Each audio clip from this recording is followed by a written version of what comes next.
A higher version of me. Book 9 of the Destiny Clark Saga. Written by Cindy Ray Hale. Text, copyright 2020 by Cindy Ray Hale. Production copyright 2024 by Cindy Ray Hale. Chapter 1, Isaac. I grabbed a fork, eating the last of the leftover chocolate cake from Josh's birthday straight from the pan. I couldn't believe the kid was 15 now. He'd grown a foot in the last year. Before I knew it, he'd be tearing it up with the ladies. He'd been practicing football throws with me all winter and had a good shot at making varsity next year. I showed him my at-home workout routine, and since he'd started doing it, he'd put on a bit of muscle. The better he got at football, and the taller he grew, the nicer of a person he became. Sure, he still had moments where he acted like a jerk, but it happened less, and now his acting out had almost stopped altogether. Dad was on the phone in his office. I strained to listen when I caught the word, suspension. He was talking about Destiny. When Aunt Bethany called him the night we went to Hannah's, he'd pulled me aside to talk about everything that had happened. I told him the entire story from start to finish. I began with finding Destiny at Walmart in the checkout line to buy the pregnancy test. I told him how I had figured out it was for Hannah. I explained that Hannah had sworn us to secrecy, and how we wanted to respect her privacy. It wasn't our place to tell. He didn't like that part very much. He felt like we should have told anyway for Hannah's own protection. We ended up agreeing to disagree on that topic. Then I told him about the Primus trip and how Destiny had called me in the middle of the night. How I'd called the Uber, and how I'd spotted Aspen watching from her balcony. I talked about how hard the grief of losing a baby had been on Hannah. I kept expecting him to get angry or to make some snide comment about how Hannah was getting what she deserved for being sinful. But he never did. Maybe it was different when it was his favorite niece. Hannah had always been close to my dad, despite their difference of opinion on so many subjects. She was like the daughter he'd never had. She was closer to him than her own dad. So, as I told Hannah's story to my dad, it wasn't judgment that flashed in his eyes but genuine sadness. I'd expected him to rant and rave, but maybe because the ordeal was over, and he'd heard about how much she'd already suffered, he didn't feel that it was necessary to bring down the fire and brimstone. After I told him her story, he didn't say much beyond thanking me for being so open and honest with him. As I lay in bed later that night, I thought about how my dad had reacted. At the beginning of the year, I don't believe he would have reacted in the same way. His heart had slowly softened. Last August, he'd been ready to cleanse Bethel from evil, but now I saw a different man, one who was slowly learning, through a series of tough lessons, to soften his heart. I scraped the last of my chocolate cake from the pan, and as I did, it felt like I was scraping away the past. We were moving into a new chapter of our lives. I wasn't sure what my future held for me. Would becoming a Mormon change me forever? Did I want to go on a mission like Michael and teach the world about becoming a Mormon like me? I honestly didn't know. Dad hung up the phone and came out into the kitchen. He pulled up a chair next to me. I just got off the phone with Dr. Green. Yeah. While Destiny has been released from her week of suspension, he feels that the three of you still broke school rules by not following the proper channels of notifying a chaperone of the problem and by taking matters into your own hands. So, we decided together that the best course of action is to give each of you a day of in-school suspension. I nodded. Okay. At least Destiny wasn't being targeted as the only one to be in trouble. But for the record, I'm proud of you. What you did for Hannah was kind and selfless. Thanks, Dad. And Destiny, too. I'm shocked by the lengths she took to protect Hannah's secret. Her loyalty to Hannah goes above and beyond what a normal person would do. I know. Most of the time she did it without even telling Hannah. I even believed the rumors going around about her, he admitted. Aspen can be convincing, I said. She thought she knew what she was talking about. A thoughtful look crossed Dad's face. That seems to be a recurring issue for her. It does seem that way, doesn't it? I said. I never thought I'd say this, but I'm thinking you picked the better girl, he said. I've thought that for a long time. Now if only I could keep her. I still didn't know if she'd decide to date Preston. She was still careful to keep from touching me in front of Preston at seminary every weekday. He folded his hands on the tabletop. Destiny is a good person. I held my breath a moment before asking, would you and Mom be willing to visit her church this Sunday? You're still dead set on getting baptized? Yes, sir. Then we will be there. And Josh, too. That means a lot. I'd had a hunch he would pick a fight, but if he was allowing Josh to go, that theory made little sense. Was he actually trying to show support for a decision I'd made? Chapter 2, Preston. As I lifted my lawn mower into the back of my truck, I glanced at the position of the sun in the sky. I could mow one more lawn before dark. Business had really picked up, thanks to all the rain we'd had, which had turned everyone's yards into jungles. Today was the first day the grass had been dry enough to mow. Just as I pulled up in front of my last house, my phone dinged. I lifted it from the cup holder and saw a message from Hannah. I'm having a bad day. I could really use a friend. Are you busy? I called her and heard a sniffle on the other end of the line. Preston, I have to get out of here. My parents grounded me from my car, and Destiny and Isaac aren't answering. I can't stay here another second. I feel like the walls are closing in on me. Where are your parents? They took my little brother to a baseball game. I glanced at the overgrown lawn. It could wait. Do you need me to come get you? Can you pick me up and take me to a park or something? I think I can do that. You remember how to get here, right? Yeah, you're over in Oakshire. I had a few lawns in her neighborhood, plus I'd picked up Destiny from Hannah's house before. I drove over to her place, and she darted out the front door before I'd even put my truck into park. When she climbed in, her face was red and puffy, like she'd been crying. Are you okay? She shook her head. Bad depression day. I knew all about those. My mom had been fighting depression most of my life. I hope this isn't weird, but do you want a hug? My mom says they really help her depression.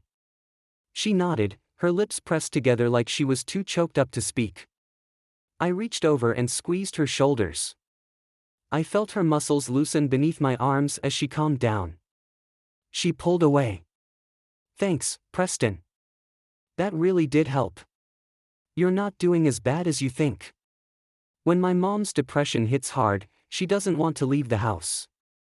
She stays in bed and doesn't move. Hannah shoved her hair from her face.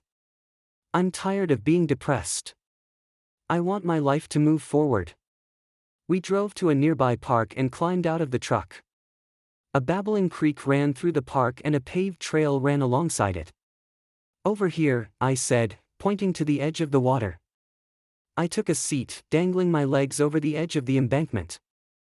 I love this park, Hannah said. We used to go walking here as a family on Sunday afternoons when I was younger. Why'd you guys stop? I asked. Not sure. She shrugged. I guess we all got too busy with our own lives. She paused, biting her lip. Actually, my parents got busy with their own lives. Do you think your depression is linked to the pregnancy? She stared at me, and her face paled, like I'd said something wrong. Is everything okay? I lost the baby. I coughed. When? A week ago, she said. On the Primus trip. It happened in the middle of the night. Destiny and Isaac rescued me and took me to the hospital. Her words turned me to concrete. Are you okay? No wonder she wanted to talk. She must be so messed up right now. No, she said with a bitter laugh. I've never been more confused in my life. And now I'm getting kicked out of Bethel. I just found out. I knew I would anyway, but I guess some stupid, naive part of myself hoped that my uncle would take mercy on me. Especially since I'm not even pregnant anymore. But he has to stick to his precious rules. She looked up at me with eyes full of emotion. I'd never noticed how blue they were before. Or how much they looked like Destiny's. Yet there was something that set them apart, something strong, yet vulnerable. I shook the thoughts off. I couldn't think about Hannah like that. She twisted a strand of her brown hair around her pinky finger. Have you ever loved someone, and when the person is ripped away, you miss them so much you can barely breathe? I stared back at her. You'd be surprised how much I get that concept. Understanding dawned in Hannah's eyes, and a sad smile appeared on her face. But you were talking about your baby, right? Yes. I sure wasn't talking about Evan. Okay. Just checking. You wouldn't believe what he did, she said. Right after I broke up with him, he immediately started dating this girl from our choir, and I found out the day I lost the baby. The girl was staying in my hotel room, too. That sounds awkward. I plucked a leaf from a nearby tree and twisted it between my fingers. A look of irritation crossed her face. You have no idea. Did the girl find out you lost the baby, or that it was Evan's? Hannah shook her head. I'm pretty sure she had no clue. Why would Evan tell her that? By the way, your roomie is preggers with my baby. Wanna hold hands, she said in a mock Evan voice. I laughed, and she joined in. But she didn't find out when you lost the baby, either? I think she thought I just started my period or something. If she knew anything else was going on, she said nothing to us. Destiny was a champ at helping and keeping everything hush-hush. I don't know what would have happened if she hadn't woken up. She found me half awake on the bathroom floor and took care of me. She made sure I found a way to the hospital without telling anyone. It was such a miracle that no one found out. She ran a hand through her long hair. Except it got complicated. She told me Aspen saw her getting into the Uber with Isaac and assumed she was Destiny. Aspen stirred up drama, and Destiny was almost suspended for it. Hannah continued, that was when I knew I had to tell the truth. So, I started with my parents. My dad made Evan and his parents come over and made sure they knew about it, too. Oh, snap. I said. That must have been a bad night for Evan. Yeah, Hannah said.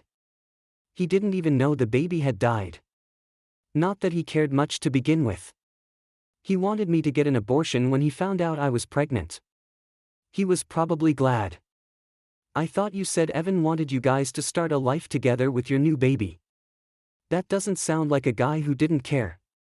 Hannah looked away, but from my viewpoint, I could still see the conflicted emotions on her face. It's easier to hate him, isn't it? I said. It doesn't hurt as much. You can pretend he didn't actually care, and it protects you from the pain. That's how I felt after things fell apart with Destiny. I wanted to hate her. Then I realized how much I cared about her. The pain got worse at first, and then everything broke out like a dam. I cried my eyes out, and then I felt better. I realized as I remembered the good times more, I felt better. It was like I was giving myself permission to stop hating her. Do you think things will work out with her? Hannah asked. I stared at the water darting around the rocks. I don't know. Ever since Isaac had announced his baptism, she'd been glued to his side. I could tell she'd been trying to hide it from me, but it was obvious she'd chosen him. How was I supposed to beat out a guy who was willing to change his religion for her? But, I didn't want to discuss my poor excuse for a love life. You know what I think Evan's deal is? What? I think he was torn. Part of him wanted to do the right thing and provide a life for you and the baby, but he wasn't mature enough to do it.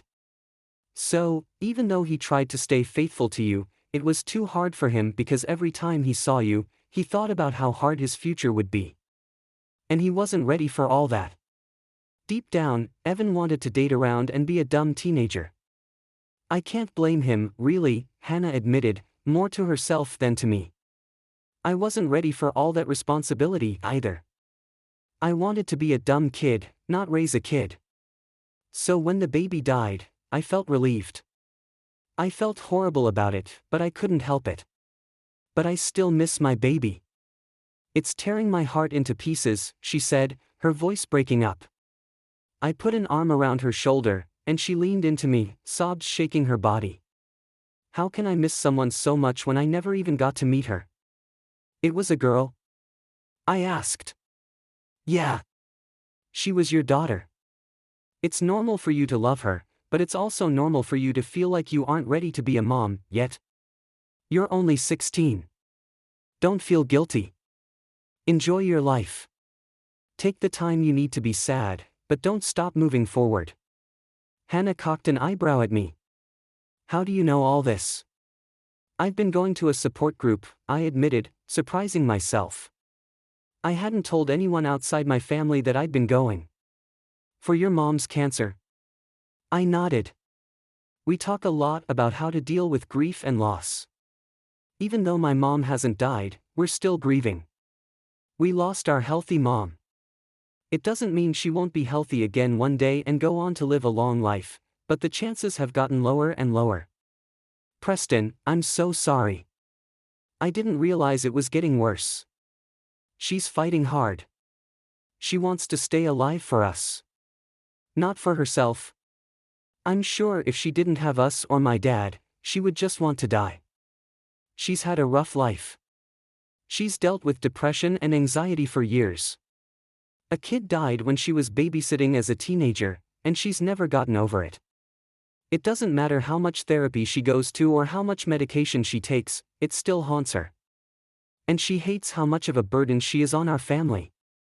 I know she wishes she would just die, but we've begged her to fight to live. And somehow, miraculously, she listened. And I felt sorry for myself because my parents hardly paid any attention to me, Hannah said.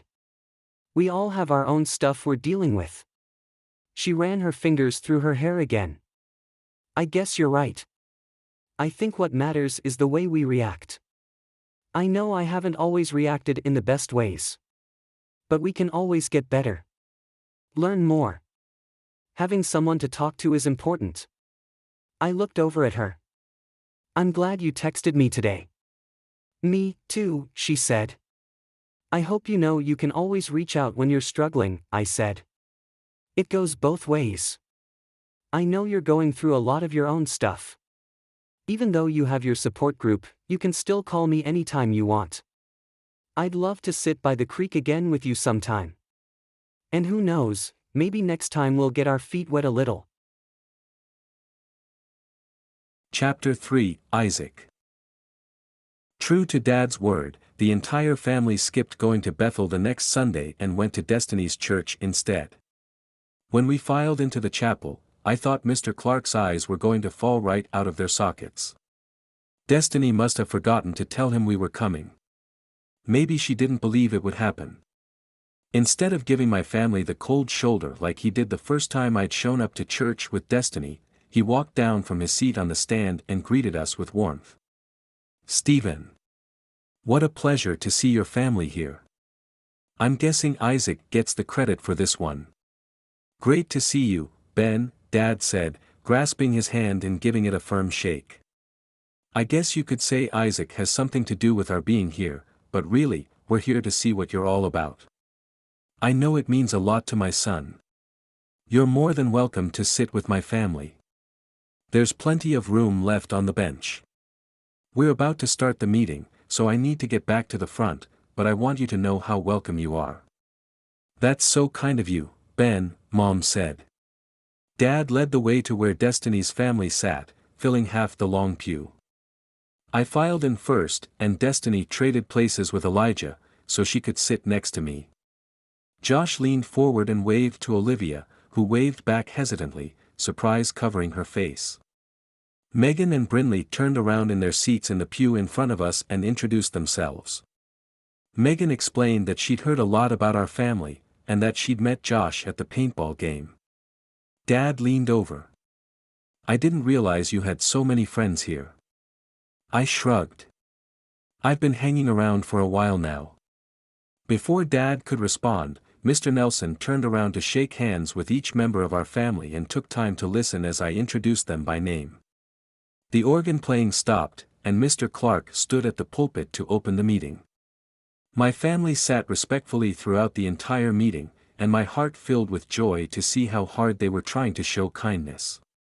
Because they knew how important their visit was to me. My eyes misted over near the end of the meeting as the realization hit me. They loved me enough to come to a church they had scorned for so long. They hadn't forbidden me from getting baptized or threatened to disown me, like so many of the stories I'd heard of people who had gotten baptized and had their families abandon them. I thought it would happen to me. I was expecting it, but here they were, right by my side, showing me support and love instead of trying to talk me out of my decision. When sacrament meeting was over, more people rushed forward to greet my family. Many of them knew me already and were excited to meet my family. When the steady stream of people greeting us came to a lull, I asked Dad, "Are you ready to go home now, or do you want to stay for Sunday school?" "You usually go, right?" Dad asked. "Yes, sir." He glanced at Mom, and she nodded. "Then we'll stay." Mr. and Mrs. Clark helped them find the Sunday school for new members or people who were investigating the church. Destiny and her parents joined our family in the class. I held my breath, waiting for Dad to start an argument, but he only listened and asked respectful questions to gain deeper insight into the doctrine being taught. I was surprised at how much he already knew about the church and their beliefs. Even Josh sat on the edge of his seat, soaking up every word. I elbowed him. "Still want to join the church now that you know they won't let you have multiple wives?"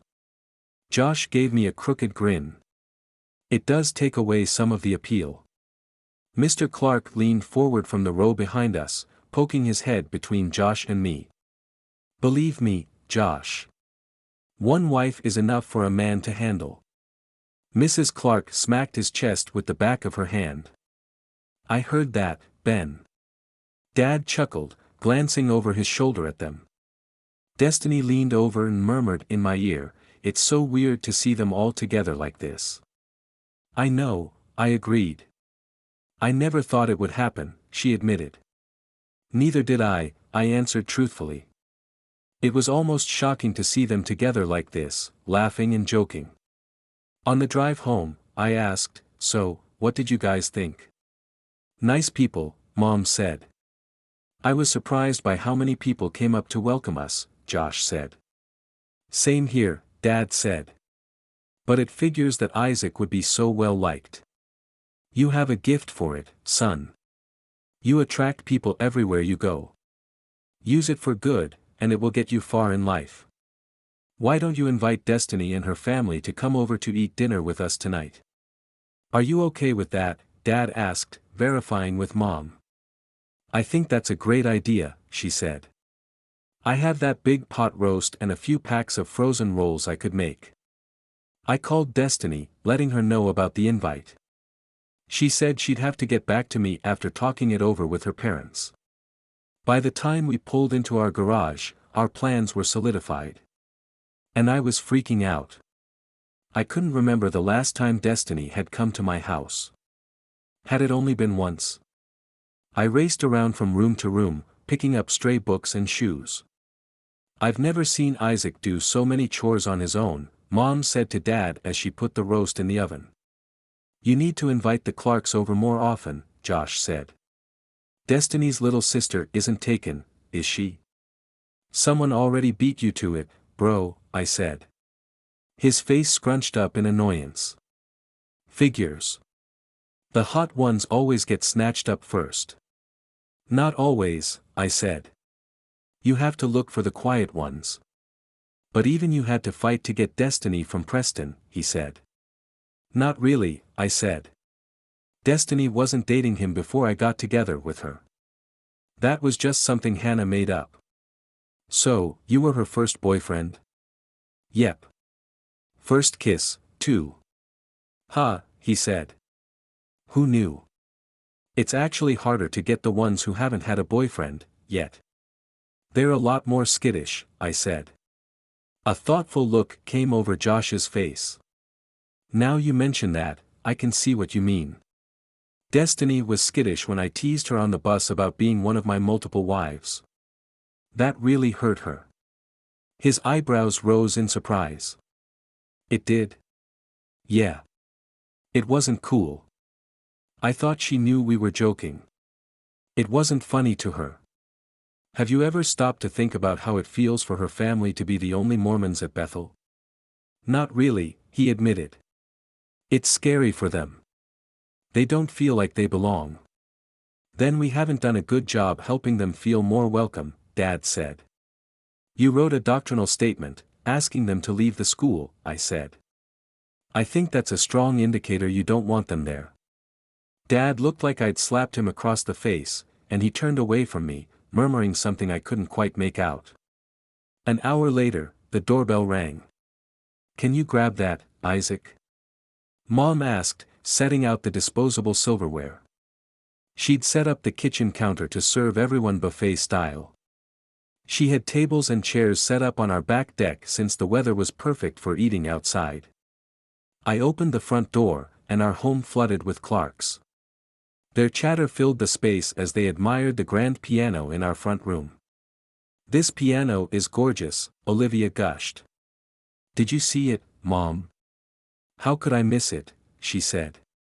It makes quite the impression. Hey there, Mom said, appearing from the kitchen. We're filling up plates in the kitchen and eating on the back porch. Thank you so much for having us, Mr. Clark said when Dad came into the front hall from the direction of his office. It's our pleasure, he said. Should we gather in the kitchen and get started with a blessing on the food? Sounds great, Mr. Clark said. Michael offered the prayer, and we lined up to fill our plates with food. Destiny filed in line behind me, grabbing a paper plate from the stack. I handed her some plastic silverware. Yum! Pot roast is my favorite, Elijah said from ahead of me in the line. Just wait until you try my mom's. She does a great job, I said. Cool, he said. It was nice of y'all to have us over. It was my dad's idea, I said. Disbelief mixed with suspicion crossed Michael's features. I couldn't blame him. My dad hadn't been the most trustworthy guy. Michael had plenty of reason to be wary of his motives. But this time I wasn't getting a malicious vibe from him. Destiny's kindness to Hannah had softened his heart. Dad had seen them together in the halls enough times in the past few months to know now that Hannah had been telling the truth when she said that Destiny had known all along and had supported her anyway. I think the main thing that had impressed him was Destiny's selfless attitude toward Hannah.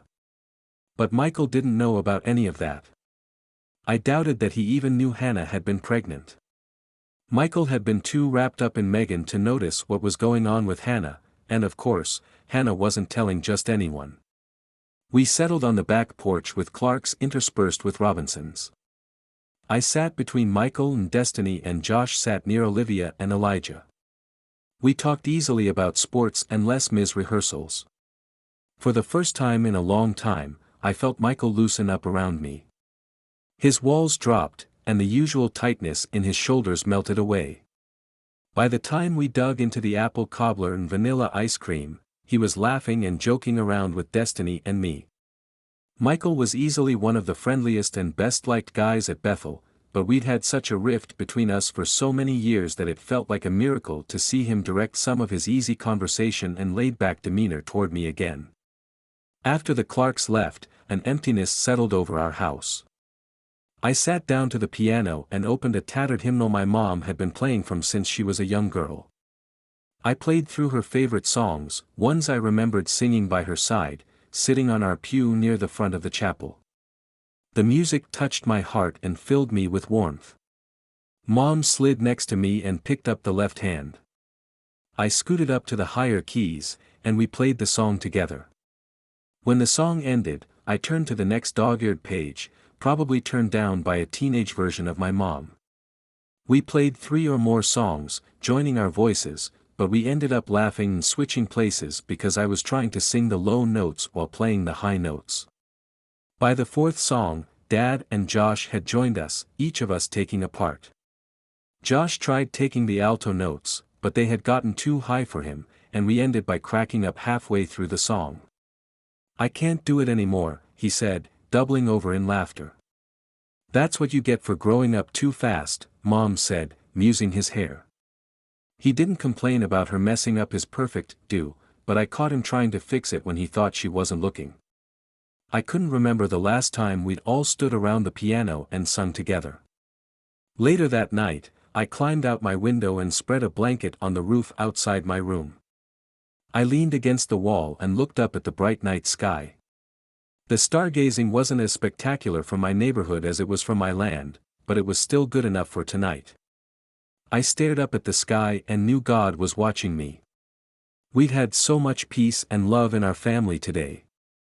I hadn't felt so embraced by them since I was a little kid, before everything became a competition with Josh. Back then, we used to play on the floor in his room, building cities with blocks. Our Sunday morning drives to church were full of fun and singing. I had missed those days more than I'd realized, until today. I stared up at the stars, and Dad's words came into my head. Was I getting baptized for myself because it was what I felt I needed to do, or was I only doing it because I was afraid to lose Destiny? When he'd asked, I didn't want to answer because it made me uncomfortable. Because deep down, I already knew the answer. I wasn't doing it for me. From the beginning I'd investigated Destiny's church so I could know her better. I wanted to see her world, and then as I fell in love with her, I wanted to be part of her world. I knew she wanted Preston because he was the perfect Mormon guy. He had all the credentials she was looking for in a guy. I couldn't stand the thought that he had something I couldn't give her. I decided to find it, so I could measure up. But was my heart really in it? If Destiny didn't exist, would I still go to her church, worship with her people, read the Book of Mormon? I knew the answer without thinking twice about it. No. I wouldn't. Because it wasn't who I was. I was taking on a persona that didn't fit me because I wanted Destiny to want me so badly. With that realization, I scrambled from the roof back through my window, grabbing the blanket and dropping it in a heap at my feet. A line of light shone from under my parents' bedroom door. I knocked gently. "Who is it?" Dad called out. "It's Isaac. Can I talk to you?" "Sure. Come on in," he said. I pushed open the door. My parents were sitting in bed, reading the Bible together. "I can't do it," I said. "Do what?" Dad asked, lowering the well-worn Bible into his lap. "Get baptized. I was thinking tonight about what you said. About whether I was doing it for myself or if I was just doing it for Destiny. And I asked myself if I would still get baptized if Destiny just vanished, and I knew my answer. I wouldn't do it. And that means I'm not doing it for the right reasons." Dad nodded, resting his hands on the open pages of his Bible. "It was the impression I was getting, but I knew I couldn't tell you that. I've learned that the more I pushed you to do things my way, the harder you tried to figure them out on your own. And that's as it should be. It's part of you becoming a man. Figure these tough decisions out for yourself. I recognized I needed to step back and support you in whatever decision you made. Figuring things out on your own is good, but I realized that I was pushing you too hard and you might make a choice you'd come to regret simply out of rebellion. I can't go through with it," I said. "It's not who I am." "Are you sure?" Mom asked gently. "We will support you either way." "Yes. I'm sure." But I had no idea how to tell Destiny that without crushing her heart. Chapter 4, Hudson. This is killing my head. I need to grab a monster from my car. I sat on the bleachers with my chemistry book open on my lap. Destiny and Olivia had permission to watch Michael play baseball and ride home with him after school. So naturally, I felt a great need to enjoy my homework from the bleachers today. The weather was nice, and it was the perfect excuse to stay after school. And according to anyone else, it had nothing to do with the fact that Olivia was sitting only a foot away from me. I think you have a problem. Destiny rolled her eyes. I don't know what you're talking about, I said with a straight face. Olivia dissolved into giggles, which was totally hot. Destiny and I swapped answers on certain questions, checking our work against each other to make sure we were doing the assignment right. Okay, seriously. I need caffeine. I'll be back. I hopped over the 2 empty rows beneath us and then hit the grass. As I rounded the corner of the building to take a shortcut, I came face to face with Aspen. The unmistakable smell of weed hit my nose as I took a step around her and kept walking. I shook my head as I continued toward my vehicle for my caffeine fix. The next day, I ended up behind Aspen in the lunch line. I noticed her punch in her code to unlock her phone, and I quickly memorized it, filing the information away for later. She was so absorbed in talking to Will that she never even noticed me standing behind her. I got my tray of food and sat at Destiny's table. From the corner of my eye, I watched Aspen cross the room to sit with Will. Since the game when she and Olivia had collided, Olivia had been taunted daily at school. Anytime people saw us together, they'd walk by and whisper, "Liar." I'd had enough. It was all because Aspen had read through Olivia's phone in front of everyone. And now the wolves were out for Olivia. Aspen had to pay for what she did to Olivia. I was tired of watching her cry over the wreckage Aspen had caused in her life. The next several days I sat on the bleachers with Olivia after school, but Destiny and Michael stayed inside to practice Les Mis since they had their opening night soon. Today, when it was close to the end of their rehearsal time, Olivia and I walked over to the auditorium where they were practicing. They were working on the first half of the musical, and Aspen wasn't on stage yet. She sat on one of the back rows with Will, scrolling through her phone. Mr. Bird called them up and she set her phone down, leaving it next to her backpack on the pew. I slipped over to Aspen's phone and grabbed it, tucking it into my hoodie pocket. "Come on," I whispered to Olivia. "What are you doing?" She followed me outside to a side parking lot that only had a few cars left in it. I pulled out Aspen's phone and set it on a picnic table near the doors. I punched in her code, and her phone unlocked without a problem on the first try. "How do you know her code?" "I observe things." "Are you sure this is a good idea?" I turned to her with fire pumping in my heart. I'm tired of Aspen thinking she can treat people any way she wants and get away with it. It's time for her to get what's been a long time coming. I scrolled through Aspen's messages to Will. Some of them sounded like they might be talking about drugs, but it wasn't strong enough to use as proof. I switched to a messaging app and opened the most recent conversation. After scrolling down a little, I found a video. I clicked play, and it was Will snorting cocaine, telling her he missed her and wished she could join him. He told her how much fun he had with her on the Primus trip when they gotten a moment to themselves. She had answered him with hearts and said she'd have time to join him soon. Olivia gasped as she watched the video over my shoulder. "I thought they were just messing around with weed." "This goes way deeper than I thought," I said. "They're getting in way over their head.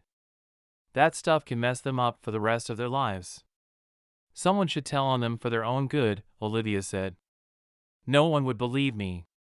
"They will if you have evidence," Olivia said. "Make a video of their video." I pulled my phone out and hit record as I replayed Will's message. I got the entire thing on my phone, and then I took a picture of Aspen's reply. "We'd better get this back before she notices it's gone," I said. The next day before lunch, I showed Destiny and Isaac the video. "This is insane," Destiny said after the video finished. We need to show someone, I said. I think you need more info, Destiny said. I shut my phone off and slid it into my pocket. Like what? I don't know. Just follow them or something. You're good at that stuff. Isaac stood to the side with his arms crossed and a dark look on his face. What is it? Destiny asked. Aspen was doing drugs somewhere with Will on the Primus trip. My guess is that it would have kept her up until super late at night. A light dawned in Destiny's eyes, and then rage filled her face as a thought sank into her mind. I had no idea what her deal was, but she looked like she wanted to strangle Aspen with her bare hands. I wasn't far from the same feeling yesterday, but now I felt worried for Aspen. She could hurt herself. Or worse, she could hurt someone else. Chapter 5, Isaac. The images on Hudson's phone played through my mind over and over. We were one day away from our Les Miserables dress rehearsal and Aspen was being a total idiot. As much as I hated to admit it to myself, I still cared about her. I didn't want to be with her, but it tortured me to know she was being so destructive with her life. If she was doing cocaine, what else was she doing? Heroin? Meth? She could end up in rehab, or in jail. I didn't want to turn in the video, but part of me knew it would be best for Aspen in the long run. She needed to get help. But it wasn't in my hands. Hudson had the video, and it was up to him to decide what to do with it. I had big enough problems of my own. Somehow, I needed to tell Destiny that I wasn't going to get baptized, but I'd been putting it off all week. My biggest worry was that she wouldn't want to date me if I told her I wasn't going to get baptized. It was why I'd gone through with planning it in the first place. I loved her enough to give up ties to my faith and my family. I'd been ready for them to disown me like the stories I'd heard at Destiny's church. But when they were supportive, it threw me off. I'd been on this crusade for justice, and I'd been so wrapped up in standing for my freedom that when they handed it to me without a fight, it took me by surprise. Going to church with Destiny had been my personal rebellion against my dad. I'd been able to prove that I could decide without him, but he didn't seem to care anymore. And that took the fight out of me. Instead, I'd only been drawn closer to my family, and while I knew I wouldn't lose them if I decided to go through with becoming a Mormon, I realized that I didn't want to lose my church. Dad was right. Getting baptized was a big deal, and I didn't want to make a choice like that just because I was trying to impress Destiny. I didn't think she would want me to do that either. But Destiny deserved better. Preston was probably still waiting in the sidelines, ready to pick her up the moment I backed off. He'd warned her about me, and he was right. I was nothing but heartbreak for her. And that thought ripped my heart out. But I loved Destiny more than I cared about my heartbreak. I knew from the beginning that I was bad for her. We both knew.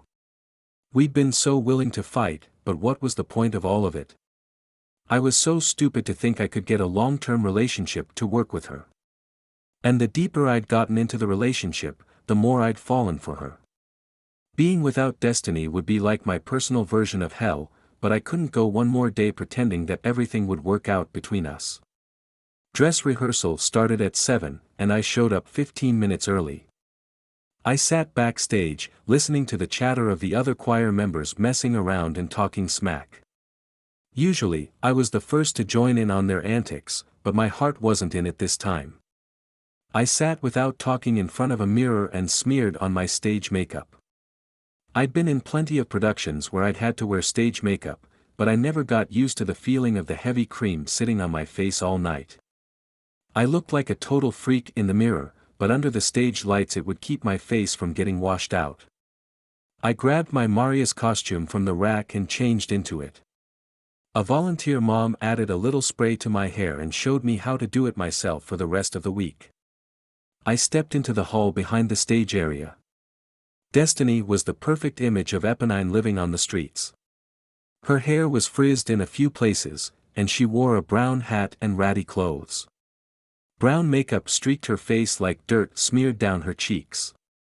She still looked hot, despite the fake mud. It only made what I was about to do even worse. I couldn't let her go one more day thinking that I would get baptized. She deserved to know, and eventually, she'd hear about my decision from someone else in my family. The longer I waited, the more it would hurt her that I hadn't been honest with her right away. I'd learned my lesson before about not telling her painful news. At least, this way, it would come straight from me. My heart broke as we sang together that night. When I held her in my arms during her death scene, my pain was more potent than it had been all week. My chest ached from the thought of living my life without her. No more church with her. No more seminary. It had been extra excuses to see her, and I knew now that my heart wasn't really into it for the doctrine. I wasn't on fire to learn about her church. I was on fire to learn about destiny. I wanted to soak up everything she said and did and put it into my memories to be kept alive forever. Because that was all I would have left. And I wanted to hang on to those memories like my existence depended on it. I knew it was cheesy and melodramatic, but it was how I felt. I'd turned myself into a blubbering fool. But somehow, I was okay with that. She deserved to live her life to the fullest. When our last rehearsal finished, with all of us on the stage together belting out our notes, I looked over at Destiny with dread. It was time.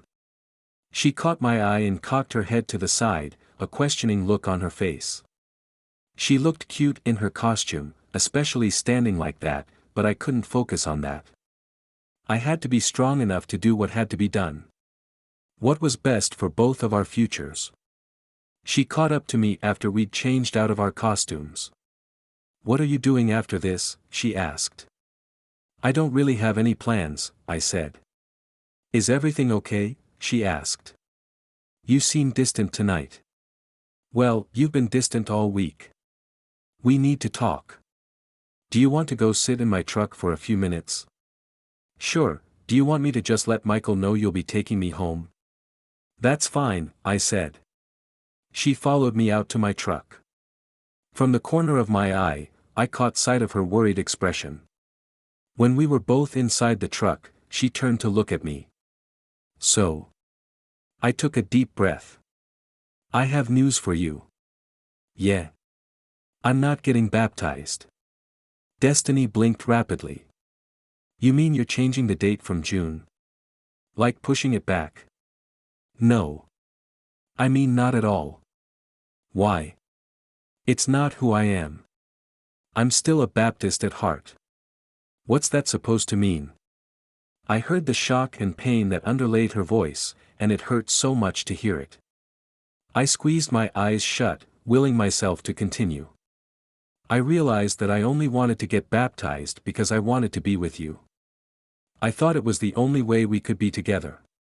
"You mean, you don't believe in it?" I shrugged. "I feel a lot of peace when I talk to the missionaries, but I can't change who I am. It's not fair to you.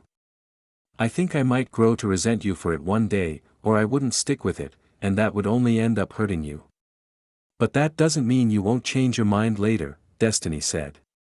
"I've given this a lot of thought. My mind is made up." "I'm sorry, Destiny." I reached out and wiped away the single tear that ran down her freshly scrubbed cheek. "The next part would hurt the most.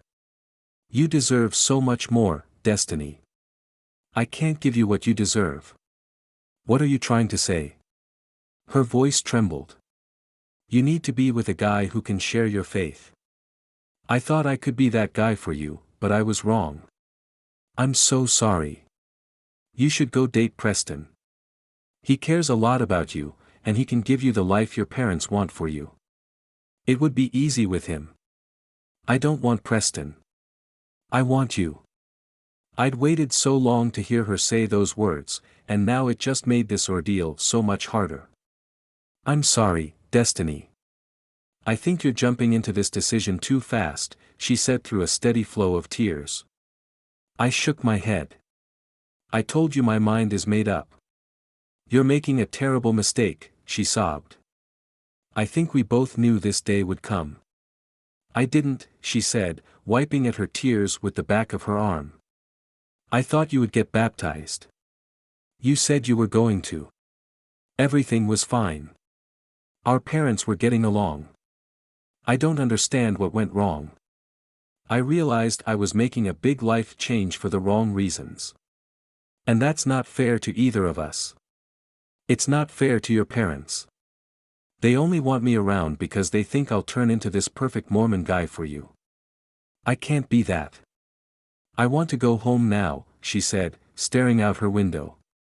Okay, I whispered, putting the truck into reverse. Chapter 6, Destiny. Isaac and I sat in silence for the entire ride home.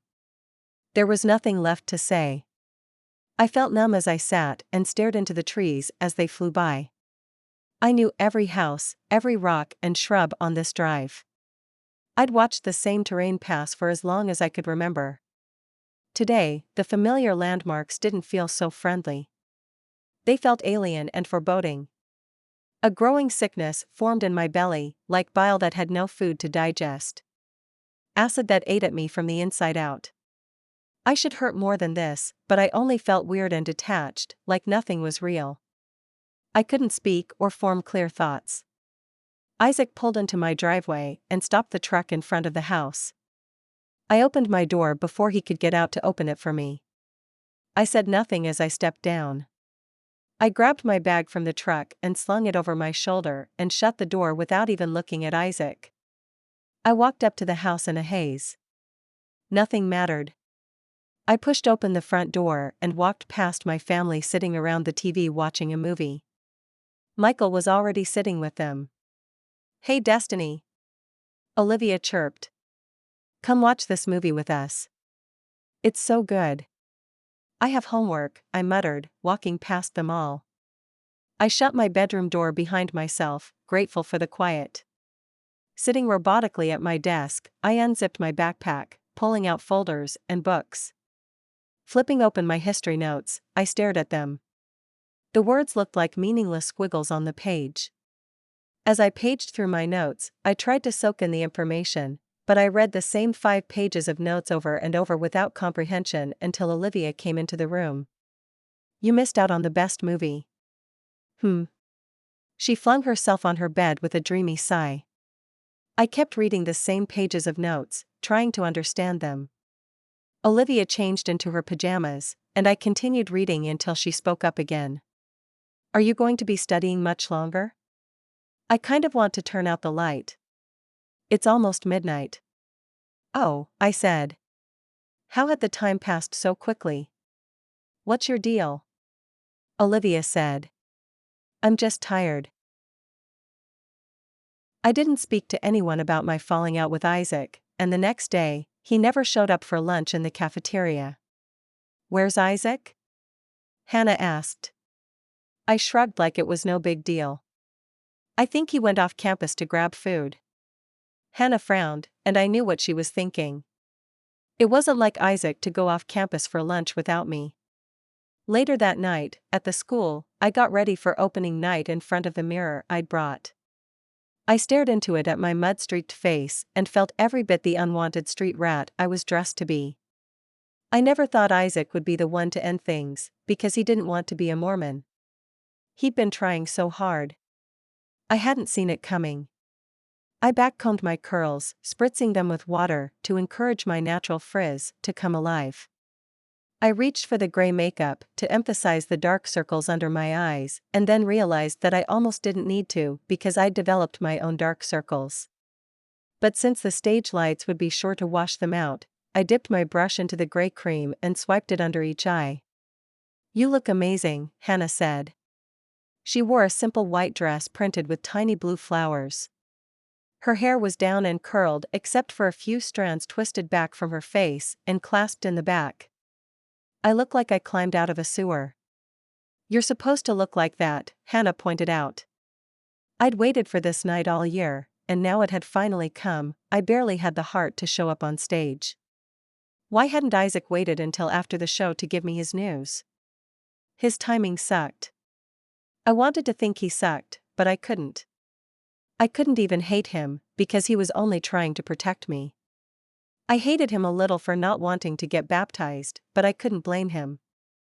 Dimly, I realized that I was in pain, but I also felt like it wasn't really valid. So I didn't allow myself to feel the pain. I blocked it out. I would not fall apart like last time. I had a performance ahead of me. I sat backstage for the first half of the musical, tapping my foot as I waited for my turn to appear on stage. When I heard my cue, I stood in the wings until the moment I first stepped out into the bright lights. My voice rang out clear with an energy I'd never felt before. I felt alive on the stage and devastated at the same time. Every word I sang I felt, but in a twisted, strange way. Unlike Eponine, Isaac noticed me and he wanted me, but we couldn't be together. So, when I stepped out into the blue wash of lights covering the stage to sing on my own, I felt some of the words ring true. Others didn't. I didn't want to pretend Isaac was beside me. I didn't want to daydream about him. I wanted to pretend he didn't exist, that he wasn't hurting me. I wanted to live my life like nothing was wrong, like the guy I was completely and totally in love with hadn't just crushed all my dreams. Isaac was doing me a favor. I told myself that over and over. He was saving me from a life of being with someone who didn't share my faith. It didn't help. I was only 16. It wasn't like I had the rest of my life figured out anyway. Couldn't we still date? It hurt so much that he'd let me go. Too much. I blocked it out and focused on singing and acting the part of Eponine. That was what really mattered tonight, that I do well in this musical we'd practiced for so long. I finished my song and walked off the stage with no memory of the words that had come out of my mouth in the last half of the song. I'd sung it so much in practices that my vocal cords had performed it on autopilot. The audience must have loved it because they cheered so loudly that I could still hear them when I went backstage. Soon it was time for a little fall of rain. I stood stage left, staring out into the middle of the stage as I waited for my cue. My mind blanked until I found myself in Isaac's arms, staring up into his beautiful dark eyes.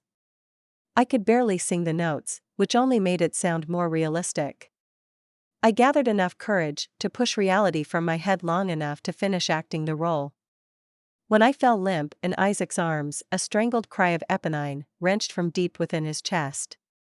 We'd practiced it so many times together we could probably perform the scene in our sleep, but I'd never heard Isaac sound so tortured over my death.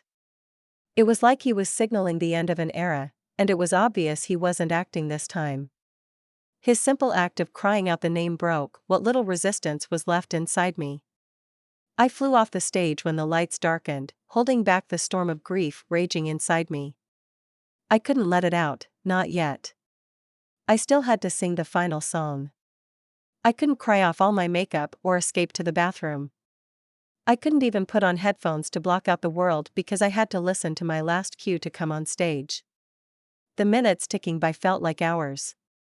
I listlessly paged through my chemistry book, forcing formulas into my brain and scratching out my homework as I waited and waited for my cue. Finally, knowing it was coming, I slammed my book shut and let it tumble out of my lap as I stood and checked myself in the mirror.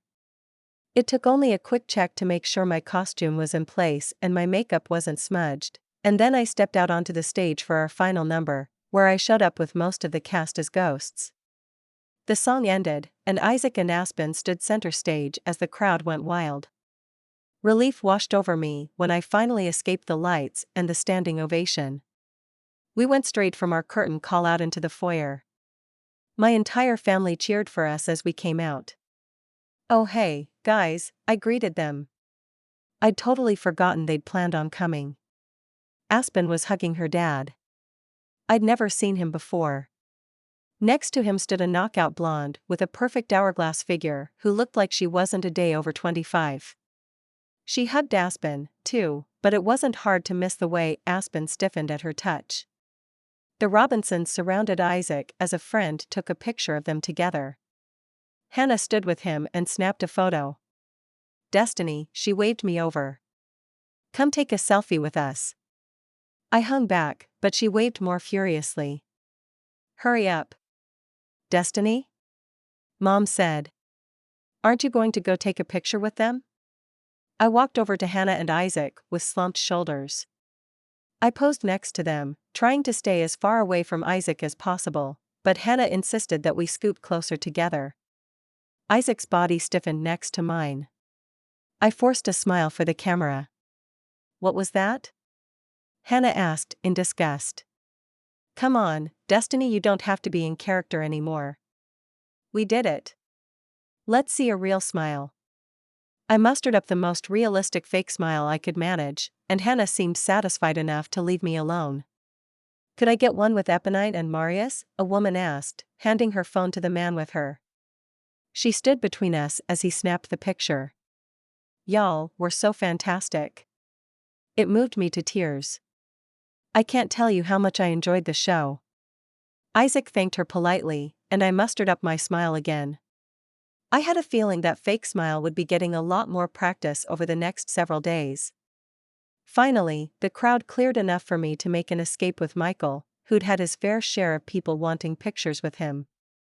Opening night had been a grand success, but it didn't matter to me like I thought it would. The only thing that mattered now was going backstage, changing, wiping the makeup off my face, and getting home. By the time I got to the dressing room, it was packed with girls changing into their comfy clothes. There was something about finishing a production that made everyone want to put on the softest, stretchiest clothes they owned. I threw on the oversized t-shirt and leggings I'd shown up wearing and didn't even try to brush out the tangled mess of hair. I twisted it up into a disaster of a bun. Ripping 4 wipes from my package of baby wipes, I cleaned the oily makeup off my face and then went to the backstage bathroom and scrubbed my face with an exfoliating face wash. I pumped the paper towels out with a fervent vigor and wiped the scratchy paper over my face, pulling even more makeup off. I rubbed at my face with my hands and gave up on the tiny remnants of makeup stuck in my hairline. By the time I came out of the dressing room, Michael was waiting for me in the hall. Ready to go? He asked. Yup.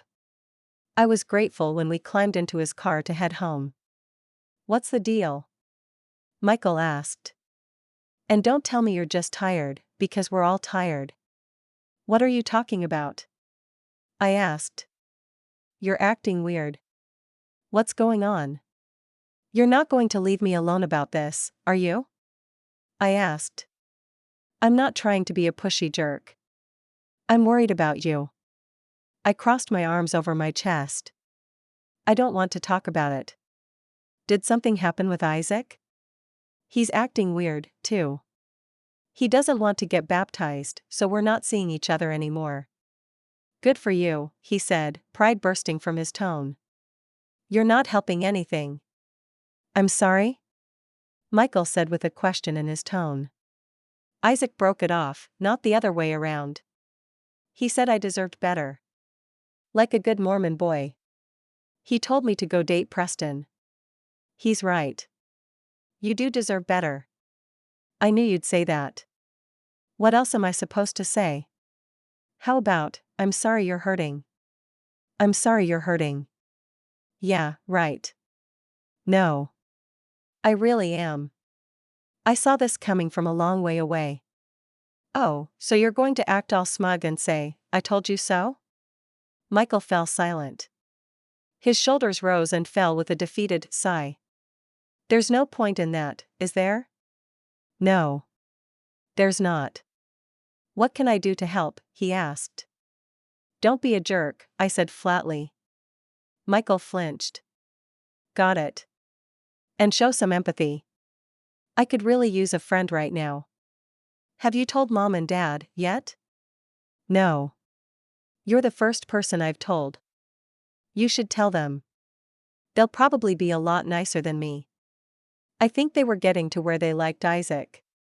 They'll be sad to hear you're not seeing him anymore. Yeah, right. They might act that way to make me feel better, but I'm not dumb, Michael. I know it will relieve them. Everyone will be glad. Because no one wanted to see us together. You're forgetting Hannah. I was forgetting her. And judging by her behavior tonight, Isaac hadn't told her a thing. She won't be happy about it. But what can she really do? Isaac broke up with me for my own good. What can anyone say to that? How am I supposed to be with someone who doesn't share my faith? I can see it lasting a little through high school, but Isaac and I had been getting serious. It was moving past just a high school fling. I could tell. I think everyone could tell. Did you ever think he was going to convert?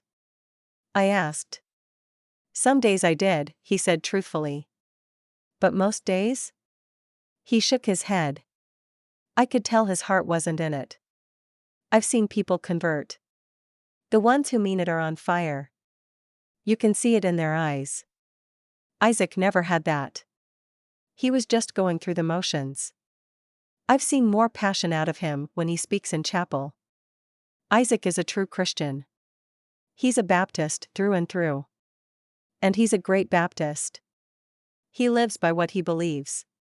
He used to be more of a jerk, but I've seen a lot of growth in him within the last year. He's been much kinder and more tolerant. He gave the church an honest shot.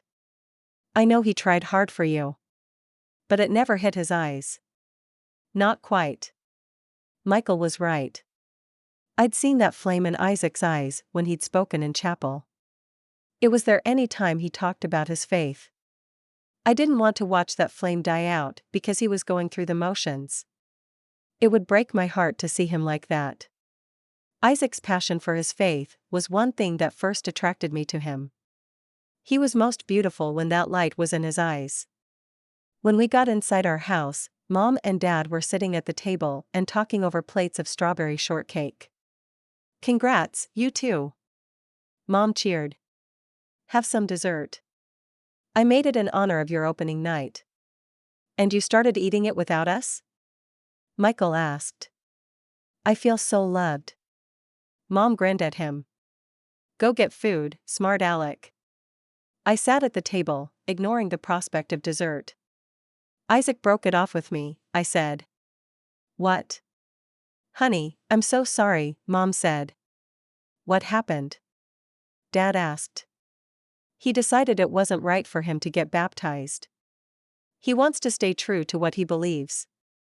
He said I deserved to be with a good Mormon. The room fell silent. That's too bad, Dad said. We really hoped he'd get baptized. I didn't know what to say, so I stared down at the floral tablecloth until Michael shoved a plate of strawberry shortcake under my nose. A big dollop of whipped cream sat atop it, and strawberries spilled over the sides of the yellow cake. I grabbed the fork Michael had put on the plate and took a bite. It tasted like summer and sunshine mixed with the sweetness of a warm, humid Tennessee night. I dug into the dessert and ate every bite. Can I have another piece? I think you've earned it tonight, Dad said. I ate 2 more pieces. Mom, Dad, and Michael stared at me. What? I asked defensively. I think it's okay to eat my feelings occasionally. I'm just surprised you're taking it so well, Mom said. Yeah? Well, it's different this time, I said. Isaac didn't betray me. And it hasn't really hit me yet. Just wait until tomorrow. I stood up from the table. I'm going to bed. I've had a long day. Night, sweetheart, Mom called. I didn't bother changing into pajamas. The oversized t-shirt and leggings I had on were comfy enough for bed. Olivia was already asleep. I dug my phone out of the outside pocket of my backpack and plugged it in before checking my messages. There were a few pictures from Hannah. I saw my fake smile as I stood crammed up next to Isaac, and the dam of tears I'd been holding back all night burst. I bawled into my pillow for the next hour until finally scrounging around in the dark for a box of tissues and wiping my face clean. I grabbed my phone and sent a text to Preston. Chapter 7, Isaac. Being so close to Destiny all night had been torture. I hated watching her suffer.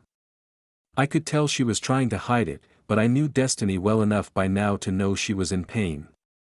But I still felt like I'd made the right decision. Destiny could move on with her life. It would be hard for the next month. But then I would graduate, and we could go our separate ways. We could try to forget each other. She could date Preston or some other guy who could give her the life she wanted. The memory of him wrapping his arms around her and kissing her the night of Michael's birthday party popped into my head and searing pain tore through me. She would move on, find happiness. But how could I move on without her? There was a reason I worked so hard to learn about her church. I knew how important it was for her. Was I making a terrible mistake now? I selfishly wanted to go back to her and tell her I'd been an idiot, that I'd changed my mind, and that I realized I was wrong to decide I didn't want to get baptized. But it was too late for that. Destiny already knew my heart wasn't invested in it. I could probably convince her I wanted to keep trying to look into it, but I already knew it wasn't for me. I'd only be lying to her and to myself. And I wasn't that kind of person. I appreciated genuine people. For a long time, I'd worked hard to fit in with the crowd, and it had been easy for me. But that popularity came with a price. I had an image to keep up. And since last fall, keeping that gig up had become too exhausting. I'd cared more about Destiny's opinion than the opinion of the student body. But unknown to me until this week, I had just traded one audience for another. I'd performed for Destiny and then her friends and her family. I'd turned my entire life into one big stage, and I was done with it for good now. All of it. I rolled over in bed, punching my pillow to get more comfortable. After 30 more minutes of tossing and turning, I went downstairs for some water from the fridge. It surprised me to see the kitchen light as I rounded the corner at the bottom of the staircase. Dad was sitting at the table, staring at his laptop screen. "You can't sleep either?" I said, glancing at the clock. It was past midnight. Usually, he was asleep by 11:30. "I'm catching up on some work," Dad said. He looked up from his screen. "What's bothering you, son?" I contemplated not telling him. But he would find out eventually, anyway. It might as well be tonight. I ended things with Destiny last night. I told it to her straight. I let her know I wasn't getting baptized, and that she deserved to be with someone who shared her faith. Dad studied my face. "Are you sure that's what you're supposed to do?" I leaned back in my chair, startled by his reaction. I was expecting him to be glad I'd broken up with her. He'd been so dead set against us dating that this reaction didn't even make sense. "You mean break it off with her?" I asked, to clarify. "Why do you think that was the best course of action?" "I told you. She deserves to be with someone who shares her faith. I can't give her that." "But what about her sharing your faith?" Dad asked. "You think I should try to convert her back?" I scrunched up my face, appalled. "If you feel like this is the best faith for you, then what makes you think it isn't the best for Destiny? You can't have it both ways. If you love her, fight to bring her back to the flock. We've tried to do it with the Clarks for years, but you've finally gotten close enough you have a fighting chance of touching her heart. I would never do that to Destiny. It would break her trust in me. I'd been down a similar road when I was trying to exploit Mormons. Because Destiny saw me pulling that kind of garbage before, it wouldn't be a stretch for her to think I was back to my old antics again. I'd been walking on the edge of a knife with her for months, and before last night, I'd found a rhythm that was working for both of us. But it was only because I was changing myself to keep her around. What did it say about our relationship that I couldn't share my feelings without being afraid to lose her? No, this was better. At least it saved us heartbreak down the road. Chapter 8, Preston. I grabbed my buzzing phone and saw Destiny's face lighting up the display. It was past midnight. Fear struck through me. I wasn't sure if it was because I worried that she was in trouble and needed to call me in the middle of the night, or if it was because she'd decided she didn't want Isaac, after all. I swiped to answer her call. "Preston?" Her voice sounded quiet and sad. "Yes. Did you get my text?" "No. Did you text me?" I looked at my phone and saw the message icon at the top of my screen showing that I had an unread text. Can you come over? Like right now? Yeah. Of course, I can. I flipped on my closet light, found a pair of jeans on my floor, and pulled them on. Where do you want me to meet you? Out on my driveway. Don't come to the house. Can we sit in the back of your truck and talk? Sure. I'll be there in 5 minutes. She hung up, and I put on a clean shirt and combed my hair. I snatched my keys from my dresser and flipped off the closet light. I didn't need anyone waking up in the middle of the night to notice the light and discover I was gone. I slipped through the house unnoticed and took the side door out of the garage, grateful I'd parked my truck outside and that Mom and Dad's bedroom was on the other side of the house from the driveway. When I got to Destiny's house, I drove halfway up the driveway, and my headlights caught her standing in the grass. I stopped next to her and shut off the engine. Hey, I said, stepping from the truck. Hey, she said. I climbed into the back of my truck and helped her into the spot beside me. I leaned back and looked at her in the moonlight. Her hair was messier than I'd ever seen it. And then it hit me. Tonight was the opening night of her show. And I hadn't been there. How was opening night? I asked. It was a raging success, she said in a flat voice. That sounded kind of sarcastic. No, it really was a big success. The crowd loved us. We got lots of pictures with people after the show. Then what's wrong? She looked away. Isaac told me he can't see me anymore, after dress rehearsal. He broke up with you. I didn't see that coming. We weren't officially together. Her voice sounded surprisingly defensive. I laughed at her. You weren't fooling anyone. We all knew you might as well have been dating officially. Well, we definitely won't be fooling anyone now, she said bitterly. I thought he was getting baptized in June. He changed his mind. He thinks I deserve someone who can share my faith. So, he decided he couldn't go through with it. He says it's not who he is.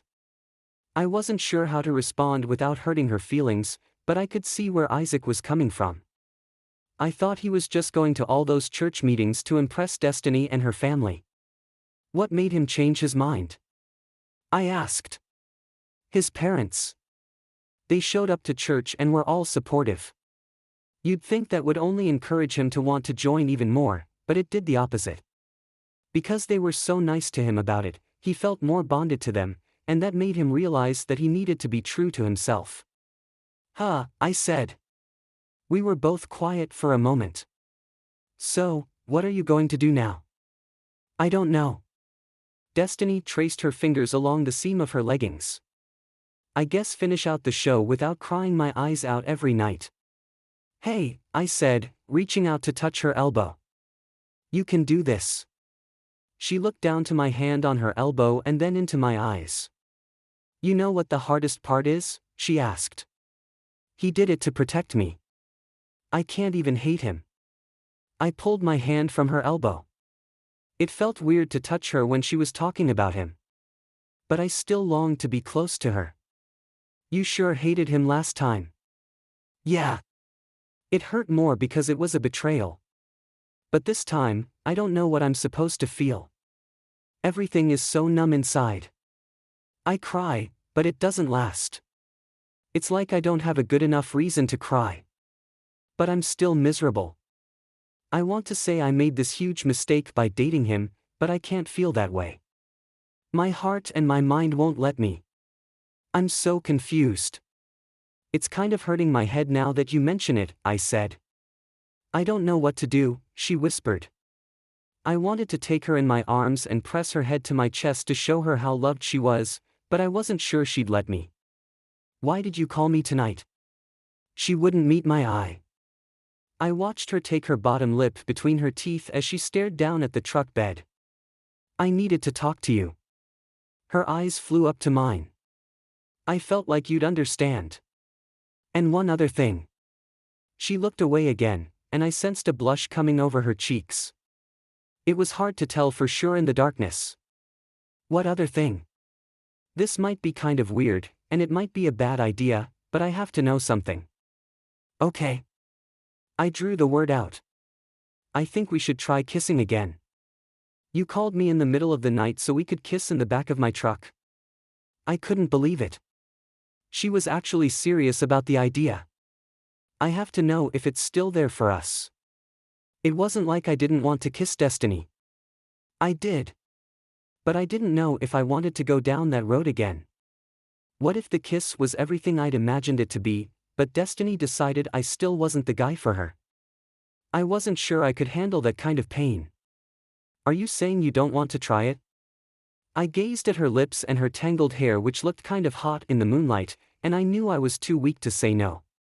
I was an idiot, and I was about to get my heart smashed all over again. I'm not saying that. I cursed myself for speaking the words, but they were inevitable. So, you're cool with the idea? Yeah. My brain was screaming, idiot. Idiot. Stop, but I ignored it as I leaned toward Destiny until our noses barely touched. Her breathing sped up. Her hair smelled like girly hair product, but I liked it. I brushed the side of my nose against hers and stayed that way for 2 more breaths before taking her lips with mine. They were as soft as I'd remembered. Her fingers tangled in the hair on the back of my head, and she pulled my neck toward her to kiss me. Her skin was electrifying everywhere she touched me. She rubbed her hands over my chest and then slid them over my biceps. I wrapped my arms around her and dug my fingers beneath her hair and into her scalp. I moved my hands from her neck to her shoulders, ran them down her arms, and she shivered under my touch. Every inch of her skin felt like satin. My heart ached to keep her. She was so beautiful and alive. She pulled back. Wow, she said. Yeah. That was amazing. Yeah. She turned toward me, a little grin creeping up her face. This was unexpected. You're telling me. I was the one chilling in my bed an hour ago, thinking you'd chosen Isaac. I ran a hand through my hair, shaking my head. Preston, we have so much chemistry. Is it me, or are you feeling it, too? Oh, I'm feeling it. But this was all so sudden. Are you sure it's the best idea? Don't you need some time to get over Isaac? We don't have to rush into anything. She ran her hand down my jawline. We aren't. Let's just see where this goes. She wrapped her hand around the back of my neck and tugged my lips to hers. Her breath caught as our lips tangled together, messy but perfect. A warning sounded in the back of my mind. I was playing with fire, but the longer she kissed me, the less I cared. I needed this. All those weeks of agony. Being alone, watching her with Isaac, knowing something was going on between them. All my necklace had done was get Isaac's attention. I'd challenged him to win over Destiny, and I thought he'd beaten me fairly. Until he went his own way. And now she wanted me, and I wanted her, and nothing was standing in our way any longer. Chapter 9, Destiny. All my senses were filled with Preston. The feel of his stubble against my chin. His muscled arms and shoulders beneath my hands. The woodsy smell of him. The sound of his voice murmuring in my ear. The taste of his lips. The combination overwhelmed me until my head spun with delight. I don't want this to go away. I leaned in and kissed him again, and he responded with enthusiasm. Can we do this again? He said, his mouth still against mine. I like the sound of that. So do I. A wave of exhaustion hit me. I leaned against the truck. I'm going to be so tired tomorrow, but it was worth it. I looked over at him. What time is it? It's just past 3. I stared up at the perfect night sky above us. This is a decent stargazing spot. Yeah. It sure is. I snuggled against him. We need to get you to your bed, he murmured against my hair. What's your deal? Hannah whispered, nudging me with the eraser of her mechanical pencil in geometry class. I jolted awake. Huh? You've been sleeping through class all day. I didn't get much sleep last night. Problems with Isaac? Oh crap. Hannah thought I was still seeing Isaac. It's over between us. Are you serious? Her eyes were huge. I thought you guys were acting weird last night. What happened? Ladies, Mrs. Smith said with a glare. That's enough talking. I turned back to my notebook with relief. I snuck a glance over at Hannah, whose brow was furrowed in frustration. Her mouth twitched like she was about to go nuts without answers. After class, she pounced on me. Why did you break up with Isaac? I refrained from rolling my eyes at her usage of break up. You don't waste any time, do you? I joked. This is serious. I frowned. It was serious. Isaac decided he didn't want to get baptized. What? Why not? He had his date picked out and everything. I was ready to buy a maid of honor dress. Hannah. I'm not getting married for a very long time. Yeah, but you guys belong together. She shrugged. It's inevitable. It's not inevitable. It's over. That's what you think, Hannah said with a secretive smile like she was putting together a massive plot in her head. Whatever you're thinking, the answer is no. She made a pouty face. What's your deal? Why dump Isaac just because he doesn't want to get baptized? Are your parents making you or something? No. My parents didn't even know about it until it was over. And I didn't dump him. We weren't even exclusive. Anyway, he was the one who ended it. What? Hannah screeched. Several people turned around in the hall to stare at us. He thinks I deserve better, so he put an end to it. Then tell him he's an idiot and you reject such a stupid idea. I don't think he's an idiot. I'm not so sure he's wrong. Hannah swung her head around to look at me, stopping in the middle of the hallway and blocking the flow of traffic. How can you say that? Just because he doesn't want to be a Mormon doesn't mean he doesn't deserve you. He thinks I should be with someone of my own faith. And I think he's right. You're both wrong.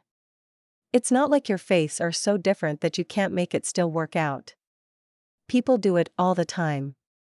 I kept walking because I was tired of people having to dart around us like we were an island blocking the flow of water in a rushing river. You're both being idiots. I can't even believe we're having this conversation, Destiny.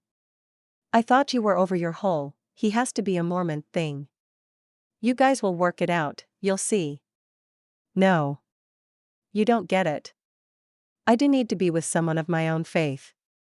The more I told myself this, the more I felt convinced Isaac was right. Being with Preston would make life so much easier. It meant no more drama, no more gossip. I only wish I'd seen it this way sooner.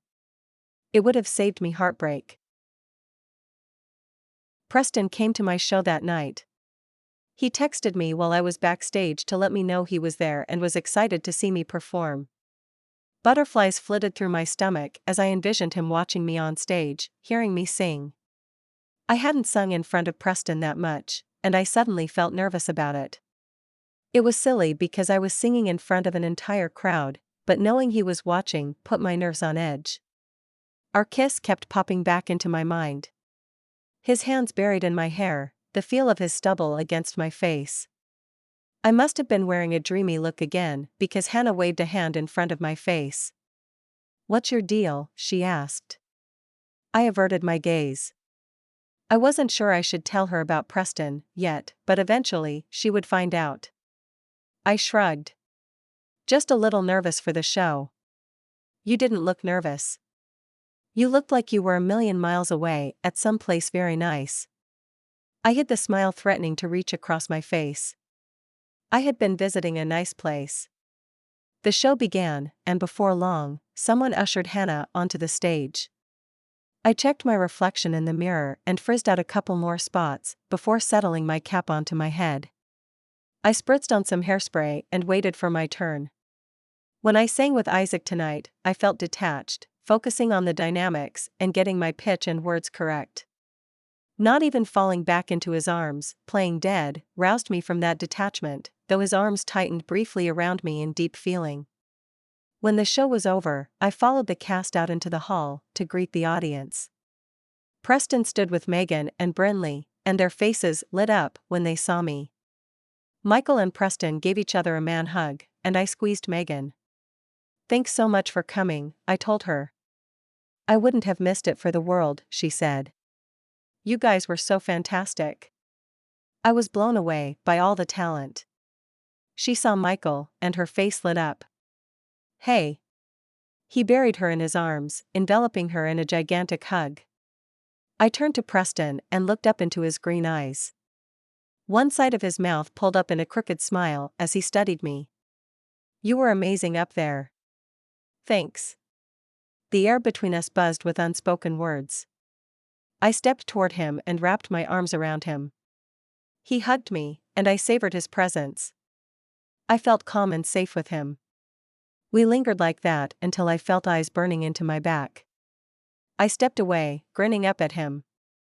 Megan and Michael were staring at us, but neither of them looked surprised. Had Preston told them? Even Brinley had a huge smile on her face. Preston put a hand on my elbow. "Want to grab some food?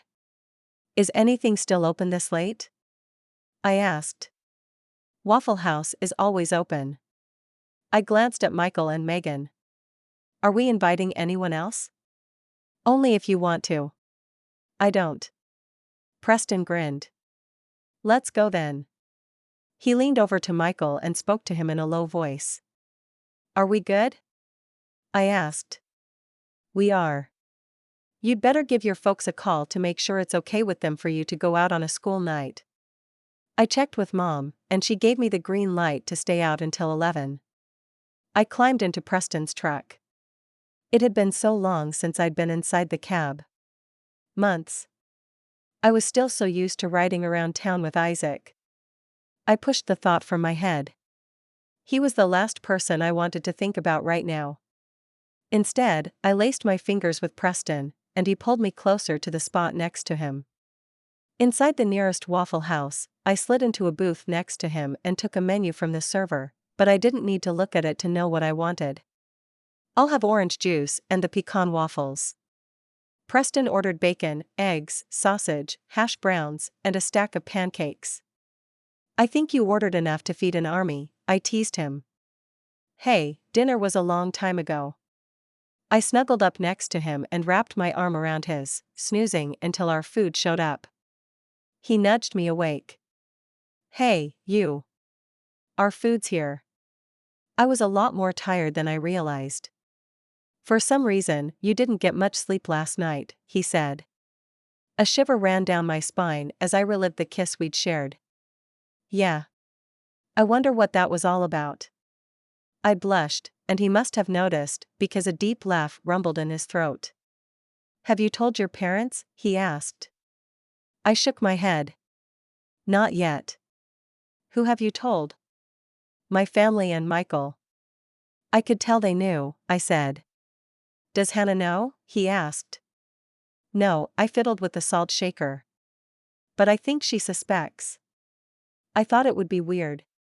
"I mean, it's not like she won't find out anyway, but I don't think she'll be happy about it. She wanted things to work out with Isaac and me." Preston shrugged. "We both knew it couldn't work out, anyway." Michael had said the same thing. I frowned. "What do you mean by that?" I asked, eyeing him. He shifted uncomfortably, and his face reddened. "Well, if you ended up marrying him, it wouldn't be in the temple. Your children wouldn't be sealed to you as a family.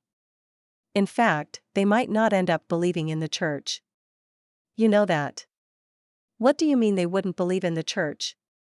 I asked, appalled. "I would teach my kids about it." "Oh, come on. This happens all the time. People get married to someone outside the church, and they say they'll be different and they'll make it work. But over time, as the LDS woman fights to get the kids to church without the husband's help, she eventually burns out, and the whole family falls away from the church." He laughed. I mean, you would basically be choosing to keep the gospel out of your kids' lives. So you think if I'd married Isaac, that would mean I'm a bad Mormon? He pulled back from me. Well, anyone who picks the temporary love of a person over the principles of God is definitely not a true follower. I sat back, stunned. The server came with our food and placed it on the table in front of us, but I'd lost my appetite. Wow. He literally believes I care more about Isaac than God. Trying to be a good follower of God is what led me to date Isaac in the first place. I wanted to be with Isaac not just because of my feelings for him, but because it felt like the right thing to do. Are you seriously saying that God would tell you to date someone who will never get baptized? God would never want you to be with someone who isn't a Mormon. My blood boiled. That's like declaring that if you aren't Mormon, you don't matter. And I don't believe that for a second. Look, I'm not trying to make you mad. I'm just trying to show you that what you think you believe is wrong. And frankly, it's naive that you won't let this go. I stared back at him, unblinking.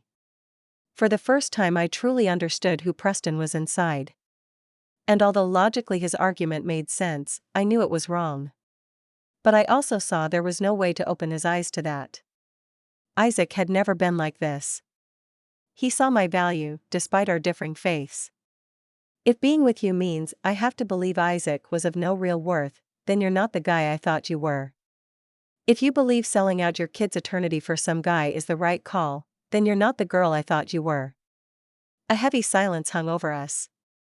Preston stared at me like he expected me to agree with him, but I met his gaze, without flinching. Gritting his teeth, he threw his napkin onto the table. That kiss was a mistake. This was a mistake. I think I should take you home. He waved to our server. Can we get a couple of boxes for our food? I stood in silence as he paid for the food. Shock and anger rolled through me in waves as we drove home. Preston pulled the truck into my driveway. He put it into park and turned to look at me one last time. I'm sorry. I shouldn't have gotten angry like that. I think maybe this could still work. I need you to tell me that raising your future children in an LDS home is more important than being with some guy. I looked down at my hands. I can't do that. Because I know what I felt, and Isaac's not just some guy. Preston sat behind the wheel for a moment, letting my words sink in. A sadness settled over him. I hope you can find what you're looking for, he said in a quiet voice.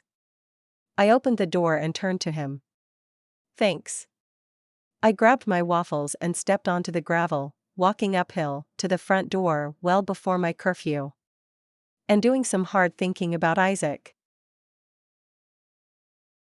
Chapter 10, Isaac. I went to bed earlier than usual. As I crawled between the sheets, the image of Destiny in Preston's arms flashed through my memory. I should have been bitter or jealous, but the feelings never came. It hurt a little that I couldn't give her that. I still loved her. But I also felt happy for her. She was exactly where she was supposed to be. She was with a guy who believed like she did. Her family adored him. All the drama she'd had to face because she dated me was only a bad nightmare from her past now.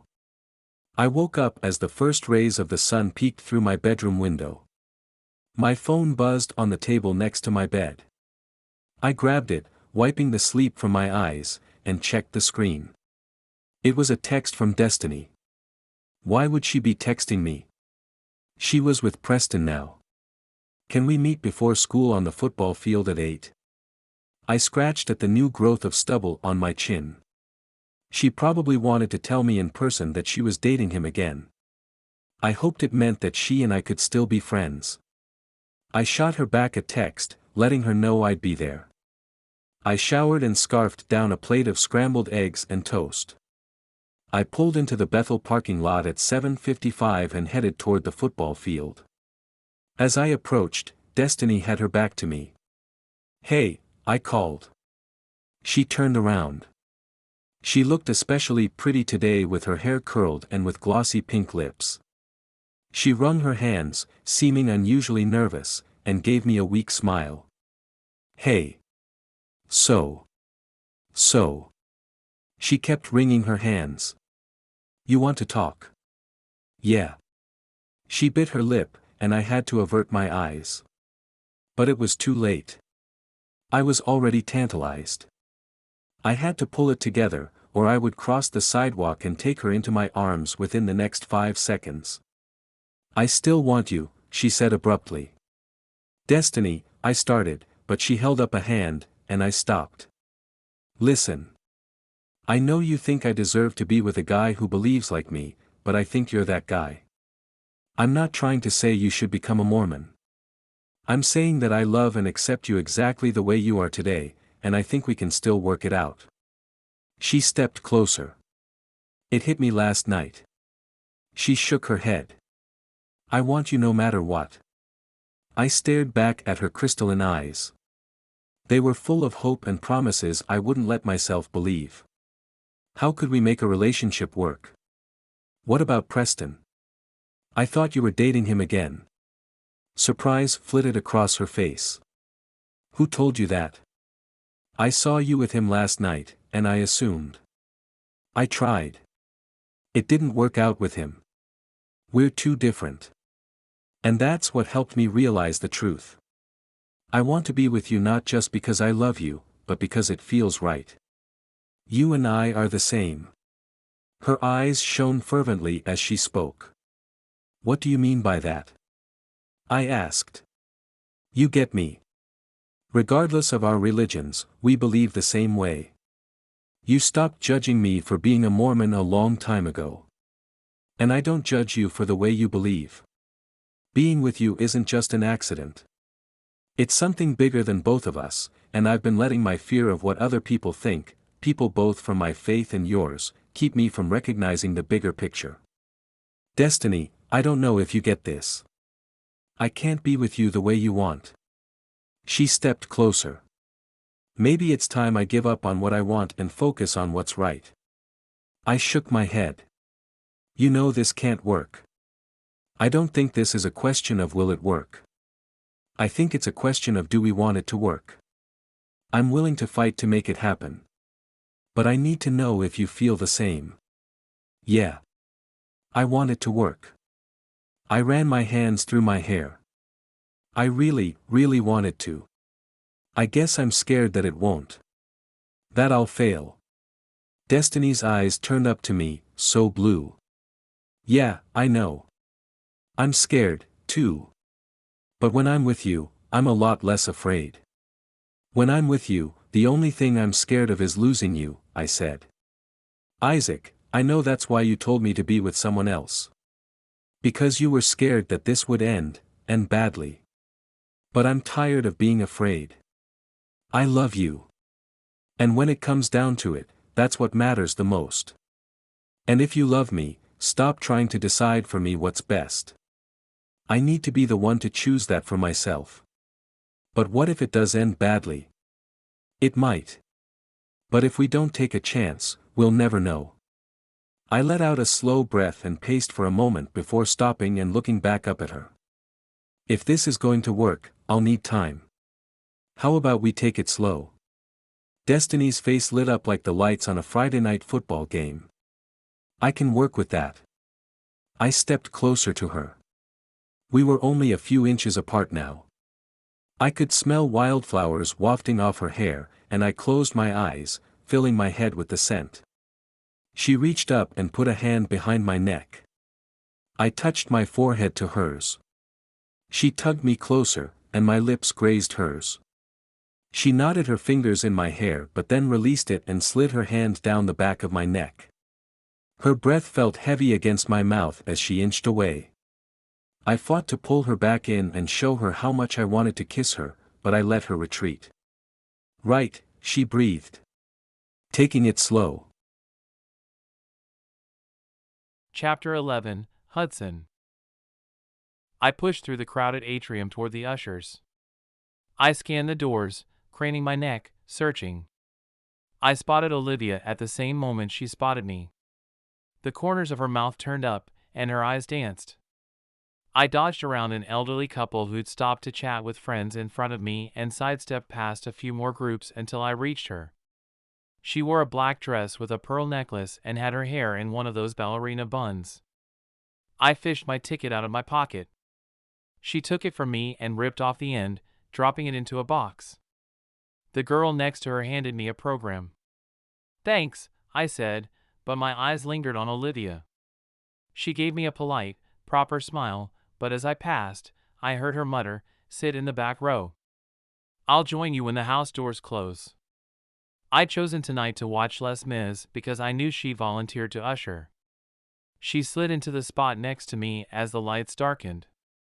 She wove her arm around mine and leaned her head on my shoulder. I laced my fingers through hers. Just as the show ended, Olivia popped up and headed to open the house doors. I hung around with her until Michael waved for her to leave with Destiny and him. "Gotta go," she said. "Yup," I said. "See you tomorrow?" "You know it." I waited for her to leave before I crossed the parking lot myself. The lot had been full by the time I'd arrived for the night. It made sense for a Friday night to be so busy, but it meant I'd had to park around back in the high school parking lot. As I skirted around the building in the balmy night air, I heard voices. "Only one night left, and we're done, babe." I'd recognize Aspen's syrupy voice anywhere.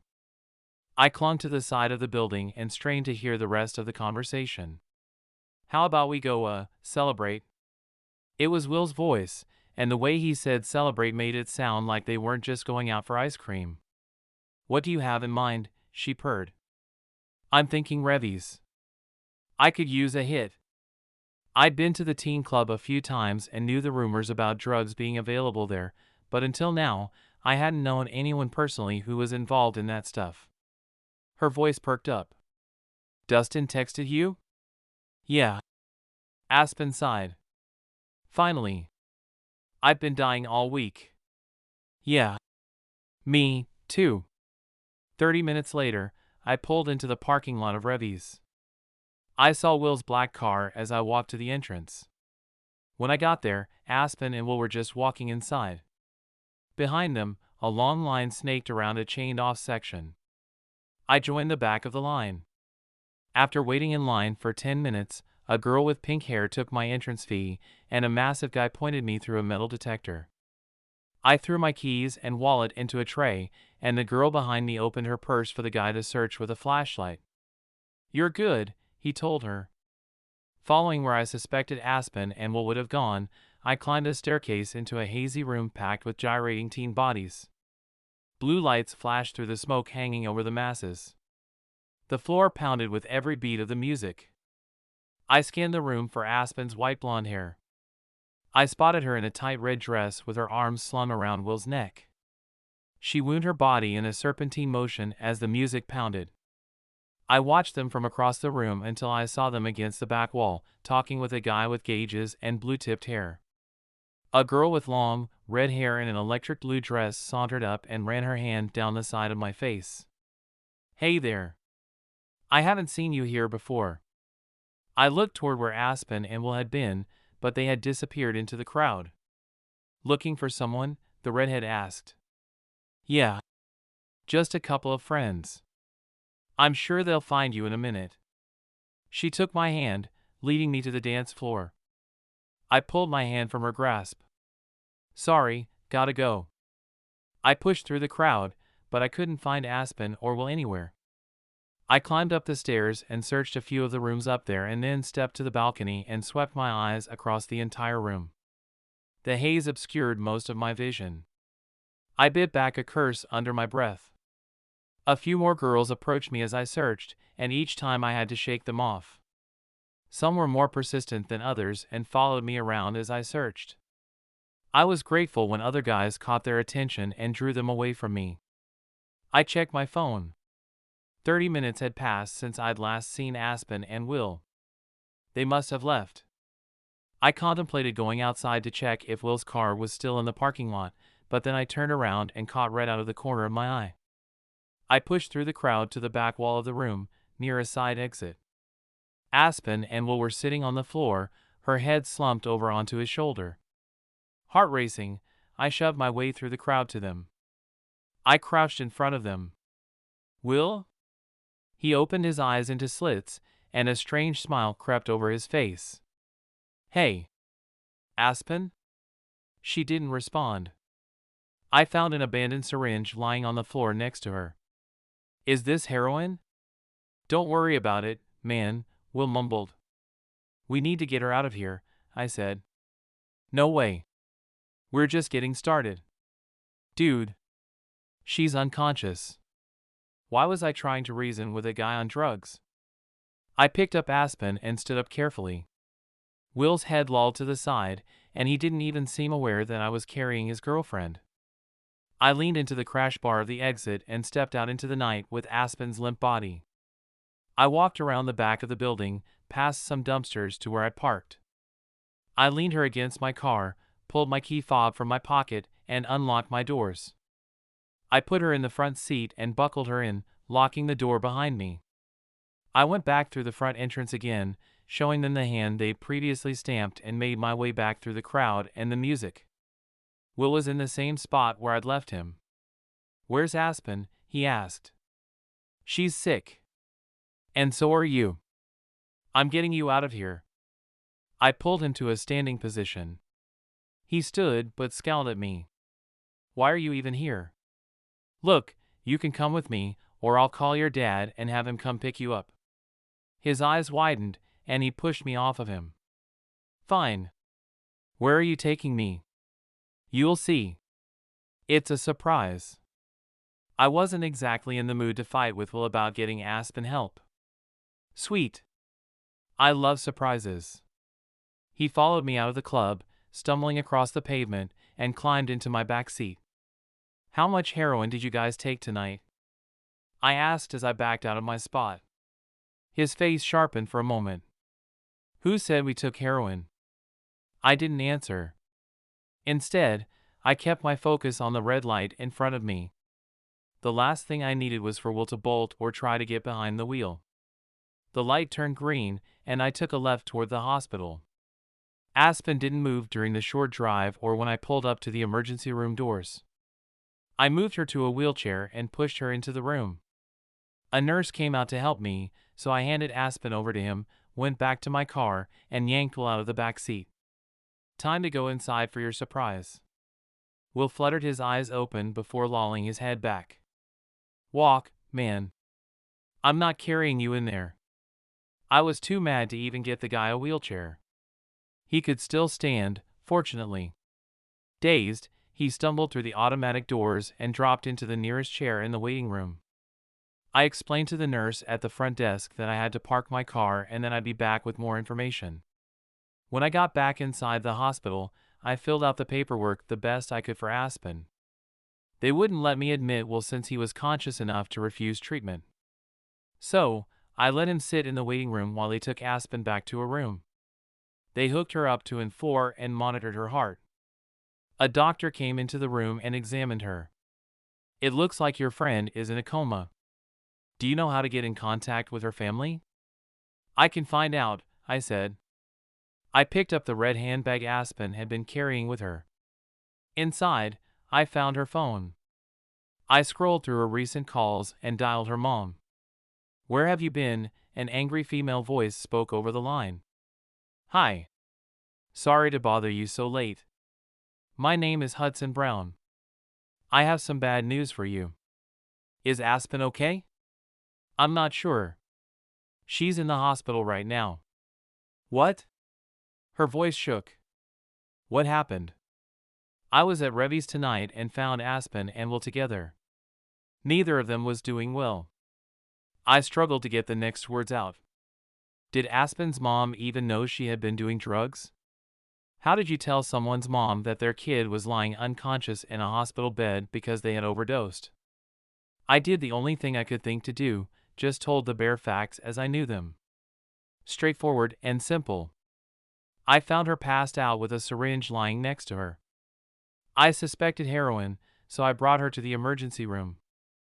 The doctor just told me she's in a coma. Thank you for calling me. I'll be right there. I told her where to find us, and we said goodbye. Thinking about Aspen's mom made me realize I needed to call my mom. It was past midnight. I checked my phone and saw I had 2 missed calls from her. I groaned and called her back. She was pretty upset with me until I explained the situation. She offered to come down to the hospital to sit with me, but I told her she didn't need to worry about it. After I hung up, I went to check on Will. He was still passed out in the waiting room. I furrowed my brow. I'd threatened to call his dad, and I hadn't been joking or bluffing. The effects of drugs were too serious not to tell his parents about, no matter how much trouble it landed him in. I fished his phone from his pocket and pressed his thumb to the screen to unlock it. I searched through his recent calls and tapped on his mom's name. Hello? I tried not to rush the words out, speaking clearly. Hi. This is Hudson Brown. I go to Bethel with Will. He's in the hospital waiting room. He's not doing so well. He doesn't want to be admitted, so I can't really do anything. What's wrong with him? She asked. I think he overdosed on drugs. That's a serious accusation to be making against my son, she said. I'm sorry. I get it. But I know he's been doing drugs. I have proof. Tonight at Revy's, I found him barely conscious next to Aspen. She's in a coma right now. What? I brought them both to the hospital. He didn't want me to take him or to call his dad. He wouldn't let me check him in, but I came out to the waiting room and he's passed out. I didn't know what else to do. She hung up with a promise to be there soon. I took a seat next to him and stayed until the parents showed up. Will's mom arrived first. They probably lived closer to the hospital. Her dark hair was messy, like she'd already gone to bed before I called her. His dad followed close behind her. I got up and let her have the seat next to Will. William? Sweetheart? Will stirred. Mom? His eyes fluttered before closing again. She turned and looked to her husband. We need to check him in. He nodded gravely. While she walked to the front desk, Dr. Green turned to me. Thank you for caring for my son and for contacting us. He shifted, a pained look crossing his face.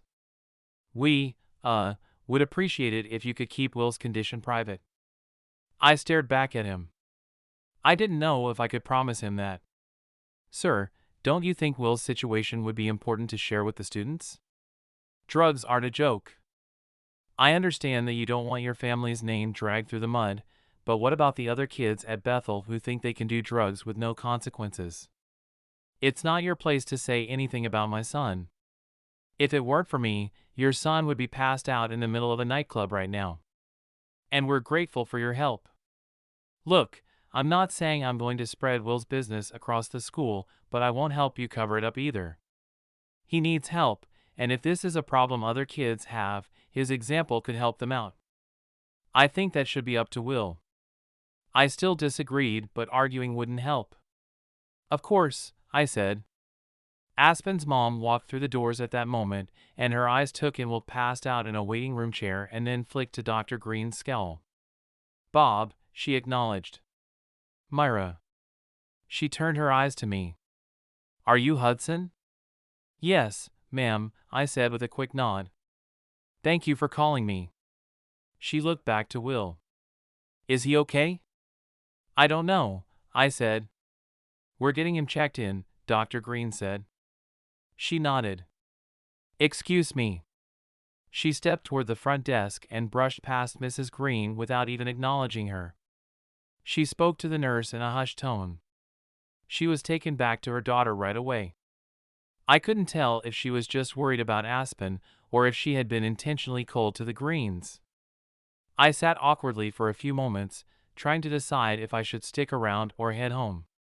Just as I got up to leave, Aspen's mom emerged into the waiting room and waved me over to her. What happened? Please tell me everything. We sat in 2 chairs out of earshot of the Greens, who were still filling out paperwork for their son. I told her everything I knew about Aspen smelling like weed and then later finding the footage on her phone. I told her the story about Aspen being cruel to Olivia, and how I'd wanted revenge and took Aspen's phone and discovered the video. I showed it to her on my own phone. Then I told her about how I'd overheard them talking about doing drugs at Revy's and how I followed them there because I was worried. It hadn't been about revenge for me at that point. I'm sorry I violated Aspen's privacy like that, but I'm glad, too, because she has been putting herself in danger. Mrs. Adams put her head in her hands. I had no idea. I think she's been doing drugs since the start of the school year. Isaac told me he found them smoking weed together. It was when he broke up with her. She lifted her head from her hands. Aspen started dating Will so fast after her breakup with Isaac. She told me that Isaac had broken up with her. No offense, ma'am, but if I'd found my girlfriend kissing my best friend and smoking weed with him, I'd break up with her, too. Her face went pale. She cheated on Isaac? It sounded that way. She looked toward the doors that led to her daughter's hospital bed as tears poured down her red cheeks. Chapter 12, Isaac. I picked up Destiny early on Saturday morning for breakfast at Steak and Shake. Our ride to the restaurant was a little strained, but by the time we got to the restaurant and were eating omelets and hash browns, our conversation flowed better. "Are you ready for closing night?" I asked her. "It's kind of bittersweet." "I know what you mean. Part of me is ready to be done, but the other part is sad that it'll be over." "Is that how you feel about high school, too?" "No. I'm just ready for high school to be over. I think I put too much on my plate my senior year. I see all these other people having fun, and part of me feels like maybe I'd wasted time." Destiny looked away. "You have been busy. I'm not including you as being too much on my plate, just so you know. Being with you has been the most amazing thing." Was I saying too much? Maybe I needed to be more careful. She could change her mind. Until I was with her again, I hadn't realized that I'd been barely holding myself together while we were apart. My phone buzzed on the table next to me. Hudson was calling. Weird. "Hello. Hey. Do you know where Destiny is?" "Yeah. She's right here." "What's up?" "I've been trying to call her, but she wasn't picking up." I looked across the table at her. "Hudson's been trying to call you." She furrowed her brow and checked her bag. "I must have left my phone at home." She says she left her phone at home. "Look, Aspen is in a coma right now." I gripped my fork. "What?" "She's in the hospital with Will. They overdosed on heroin last night. I found her passed out next to him at Revy's, and he was barely awake. I took them to the hospital myself." I flagged down the waitress. "Can I get the check, please?" "What are you doing?" Destiny asked. "I'm going to the hospital. Aspen's in a coma." "Hudson?" "Yeah. Thanks for letting me know, man. I'll catch you later." "Sure thing." Destiny glared at me. "You're not serious." I wiped off my mouth. "I am. What if Aspen dies? We're in the middle of breakfast." "Destiny, she's in a coma. She overdosed with Will last night. Then she's finally facing the consequences of her choices for the first time in her life." Was she serious? I reeled back in shock as a tight ball formed in my core at her words. "We'd be better off if Aspen didn't wake up. She's made your life miserable. My life miserable. And now she's been after my little sister." Shock coursed through me. The waitress brought the check to the table, but I barely acknowledged her. How could Destiny be so crass? So heartless? I stared back at her hardened expression. "You are not who I thought you were. Anything but." Destiny fell back in her chair as though I'd just slapped her across the face. After I paid the bill, we drove in silence to Destiny's house. We seemed to do that a lot lately. When I pulled into her drive, I let the words I'd been stewing over escape. If this is what your church teaches, I'm glad I'm not a part of it. I can't believe you would wish a girl dead, no matter how badly she treated you. If you really think that, I don't want to see you ever again. I kept my eyes averted from her, staring straight ahead. She sat, shocked, for a moment before opening her door and retreating to her house. Chapter 13, Destiny. I walked into the house in stunned silence. I went into my room and locked the door. I didn't care if Olivia tried to get inside. I needed privacy for once in my life. My mind spun, replaying Isaac's words. I felt numb and detached from them, like I didn't want to face the pain they would bring. I found my phone in the tangled up sheets of my unmade bed. I'd been in such a hurry to look nice for my date with Isaac that I'd forgotten to toss it in my bag before I left. I checked my phone and saw Hudson's missed call and a call from a number I didn't recognize. I called the number back. Destiny, thanks for calling me back. Mr. Bird? Yes.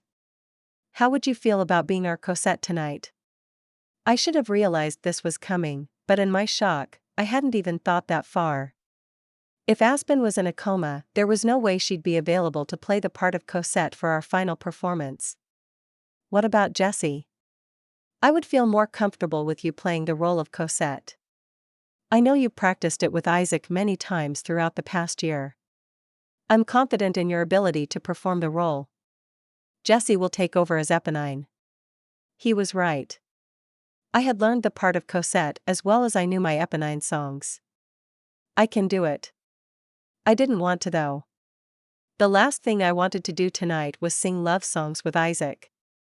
It would be much easier to go through the motions of the final show as Eponine. Playing Cosette meant I would have to be on my toes for every entrance cue and my blocking on stage. I hadn't paid nearly enough attention to be able to do it automatically. We're going to hold an extra rehearsal for you this afternoon so you can run through your blocking and entrance cues.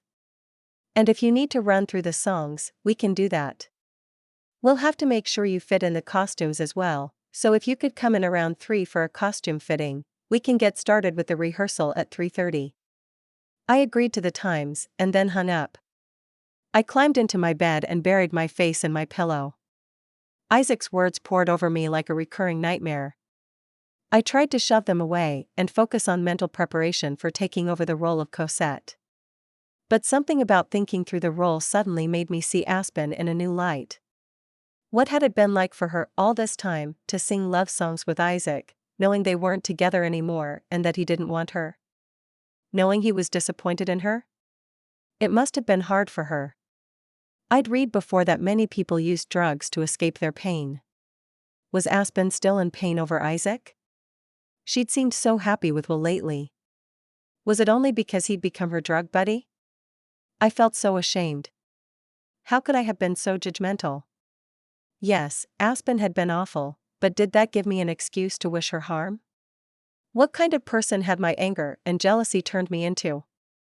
My cheeks heated with my shame. From that first day I'd seen Aspen rush into Isaac's arms on the retreat, I'd felt such strong feelings of resentment toward her. I had become obsessed that Isaac might care more about her than me. It was my deepest fear. I'd even been expecting it to happen. I was so focused on my insecurity that I'd turned into a monster. But now Aspen was in a coma. She didn't have Isaac anymore. She had Will, and he'd convinced her to do drugs with him. What did she have over me now? For the first time in my life, I started to feel sympathetic toward Aspen. How had I let myself fall into such a dark place? I had to make it better. Michael, can I borrow the car? Mom didn't let me drive on my own often, but she'd been more willing to have me drive since Michael would leave on his mission within the next few months, and I'd be the one to help her out with driving. Sure. He tossed me his keys. Just be back in time for our rehearsal this afternoon. You heard from Mr. Bird? Yeah. He called me. Do you know what's going on with Aspen? She's in the hospital. I'm going to visit her. Whoa. What's wrong? I shook my head. I'm not sure how much I can say. Keep her in your prayers, okay? Of course. 15 minutes later, with some guidance from Hudson via text, I found Aspen's hospital room. No one sat in the chairs surrounding her bed. She rested in the hospital bed with her hair neatly placed over her shoulders, reminding me of Sleeping Beauty. Her mom had probably positioned it like that. I imagined the loving way she'd done it. Hudson had told me how worried she was about her daughter. She must have stepped out for some food or something. I took a seat near Aspen. "Hey," I said. "I don't know if you can hear me, but I have to tell you something. I owe you a big apology. I said some terrible things about you today, and I feel awful about it." Fat tears rolled down my cheeks. "I'm so sorry this happened to you. I hope you know what a beautiful person you are. You do such a fantastic job as Cosette. Tonight, I have to take your place, and I'm scared. I know I'll never be able to measure up to you. I've always been afraid of that. I've always seen you as someone so much better than me. It's tortured me for months. Since the beginning of the school year. You seem to have everything I wanted. I hated you for so long, but I don't hate you now. I'm so sorry." A sob choked the last words in my throat. "Thanks."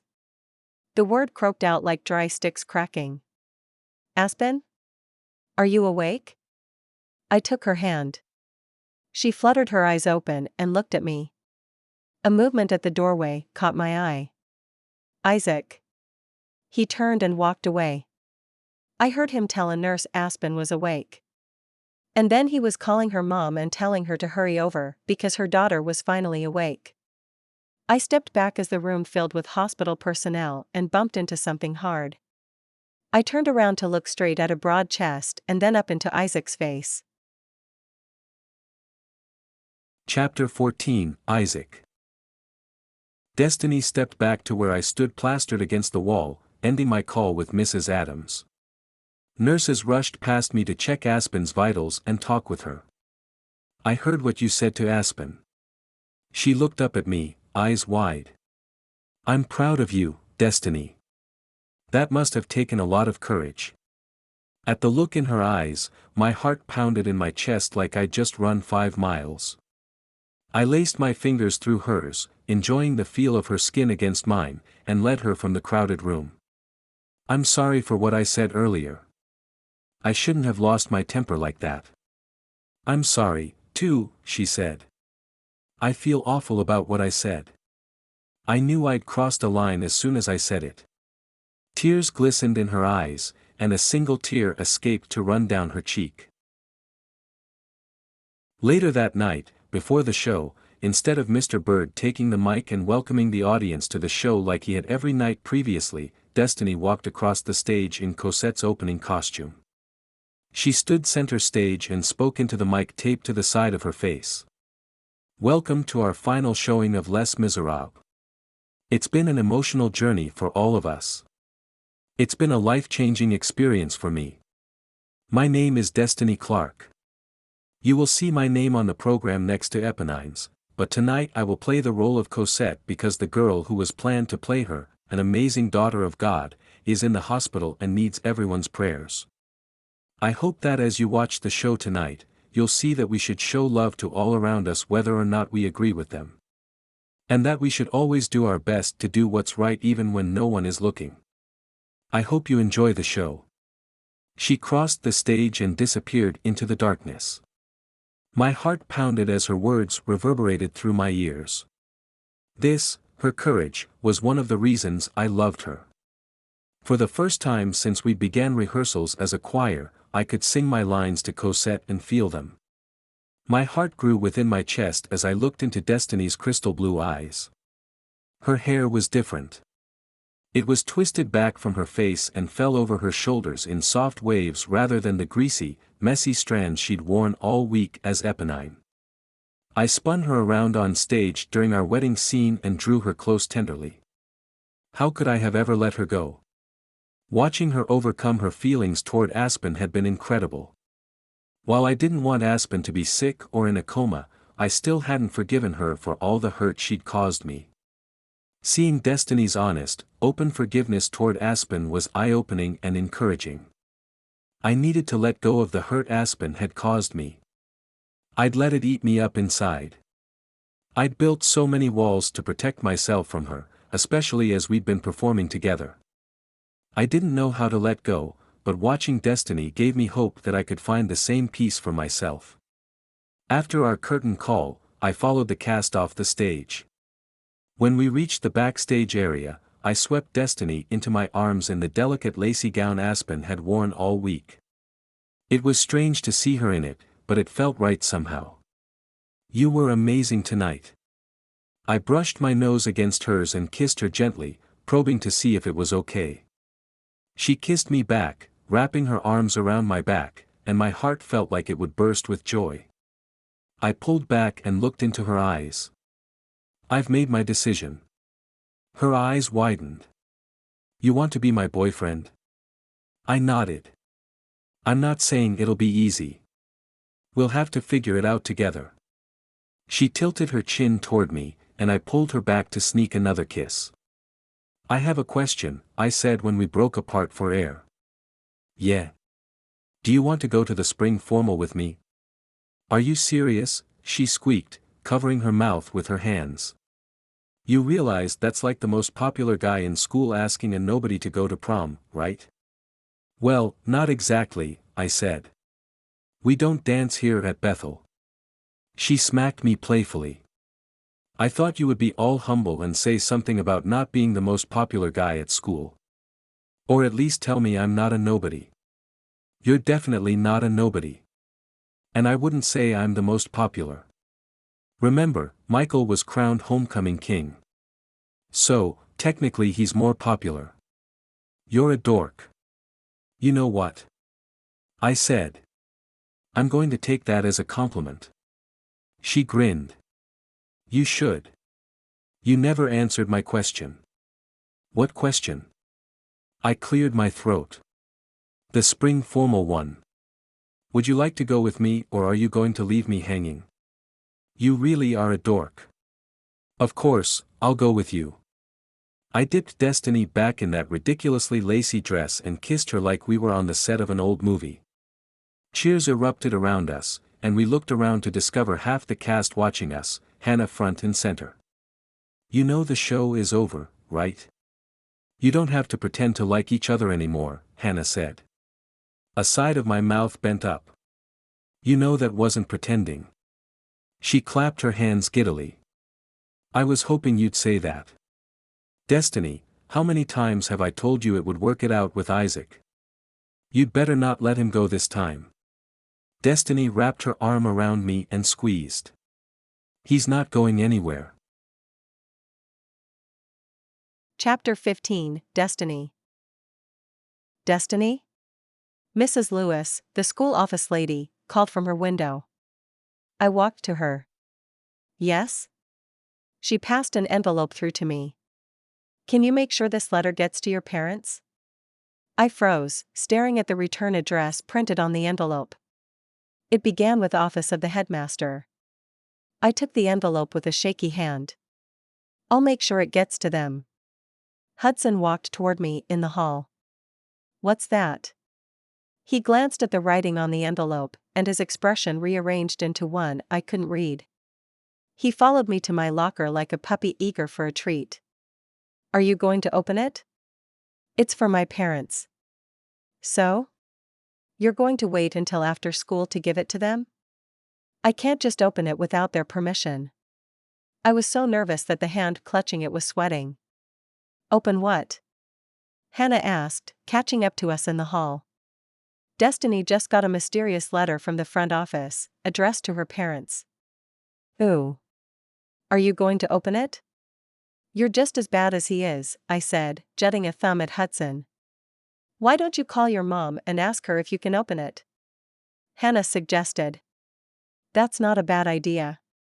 I took my phone into the bathroom to make the call since Bethel was so strict about cell phones being out in the halls. Mom was quick to give her approval, but made me promise that I'd call her back and let her know what the letter said. Hudson was waiting for me outside the bathroom. What was his deal? Um, Hi, I said, quirking a brow at him. Well, he asked impatiently. She said yes. But I have to let her know what it says. You'd better hurry, Hannah said. The bell rings in 2 minutes. I ripped open the letter, and Hudson and Hannah read over my shoulder as I scanned the contents. My jaw fell open. They're dropping the doctrinal statement.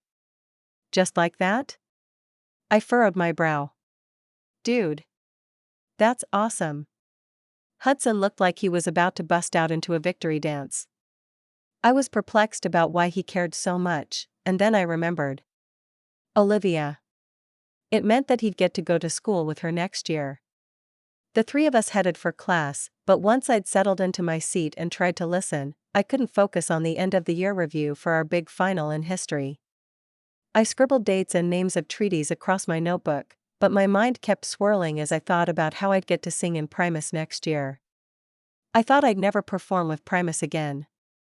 No more musicals. No more Mr. Bird. And now it was still part of my life. I could barely wrap my head around the reality of it. I called Mom after class and told her the news. She cried, and I ended up bawling with her. When I showed Isaac the letter, he pulled me into a gigantic hug. I'm so happy for you.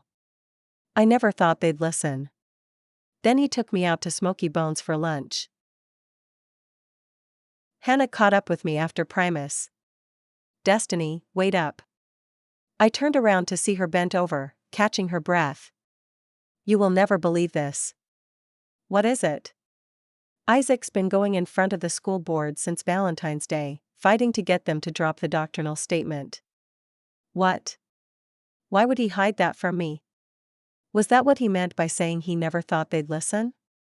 At the time it had seemed a little strange, but now it made sense. Hannah nodded. He wasn't successful until last night. Abigail just told me all about it. Her dad is on the school board. Hannah stopped spitting words to take a few quick breaths. Hudson was involved, too. He went to the school board meeting last night and told them everything about Dr. Green hiding Will's drug problem. Isaac was with him, too, and they fought for you and your family, saying that Bethel needed your family. I think a lot of them heard about your little speech on closing night, and it made a big difference. I pressed the back of my hand to my mouth. All this time, Isaac had been fighting to keep me at Bethel. He'd gone against his dad. I thought he'd forgotten about it. I found Isaac after school in the parking lot and grabbed his arm. He twisted around, and I pulled him down into a slow kiss.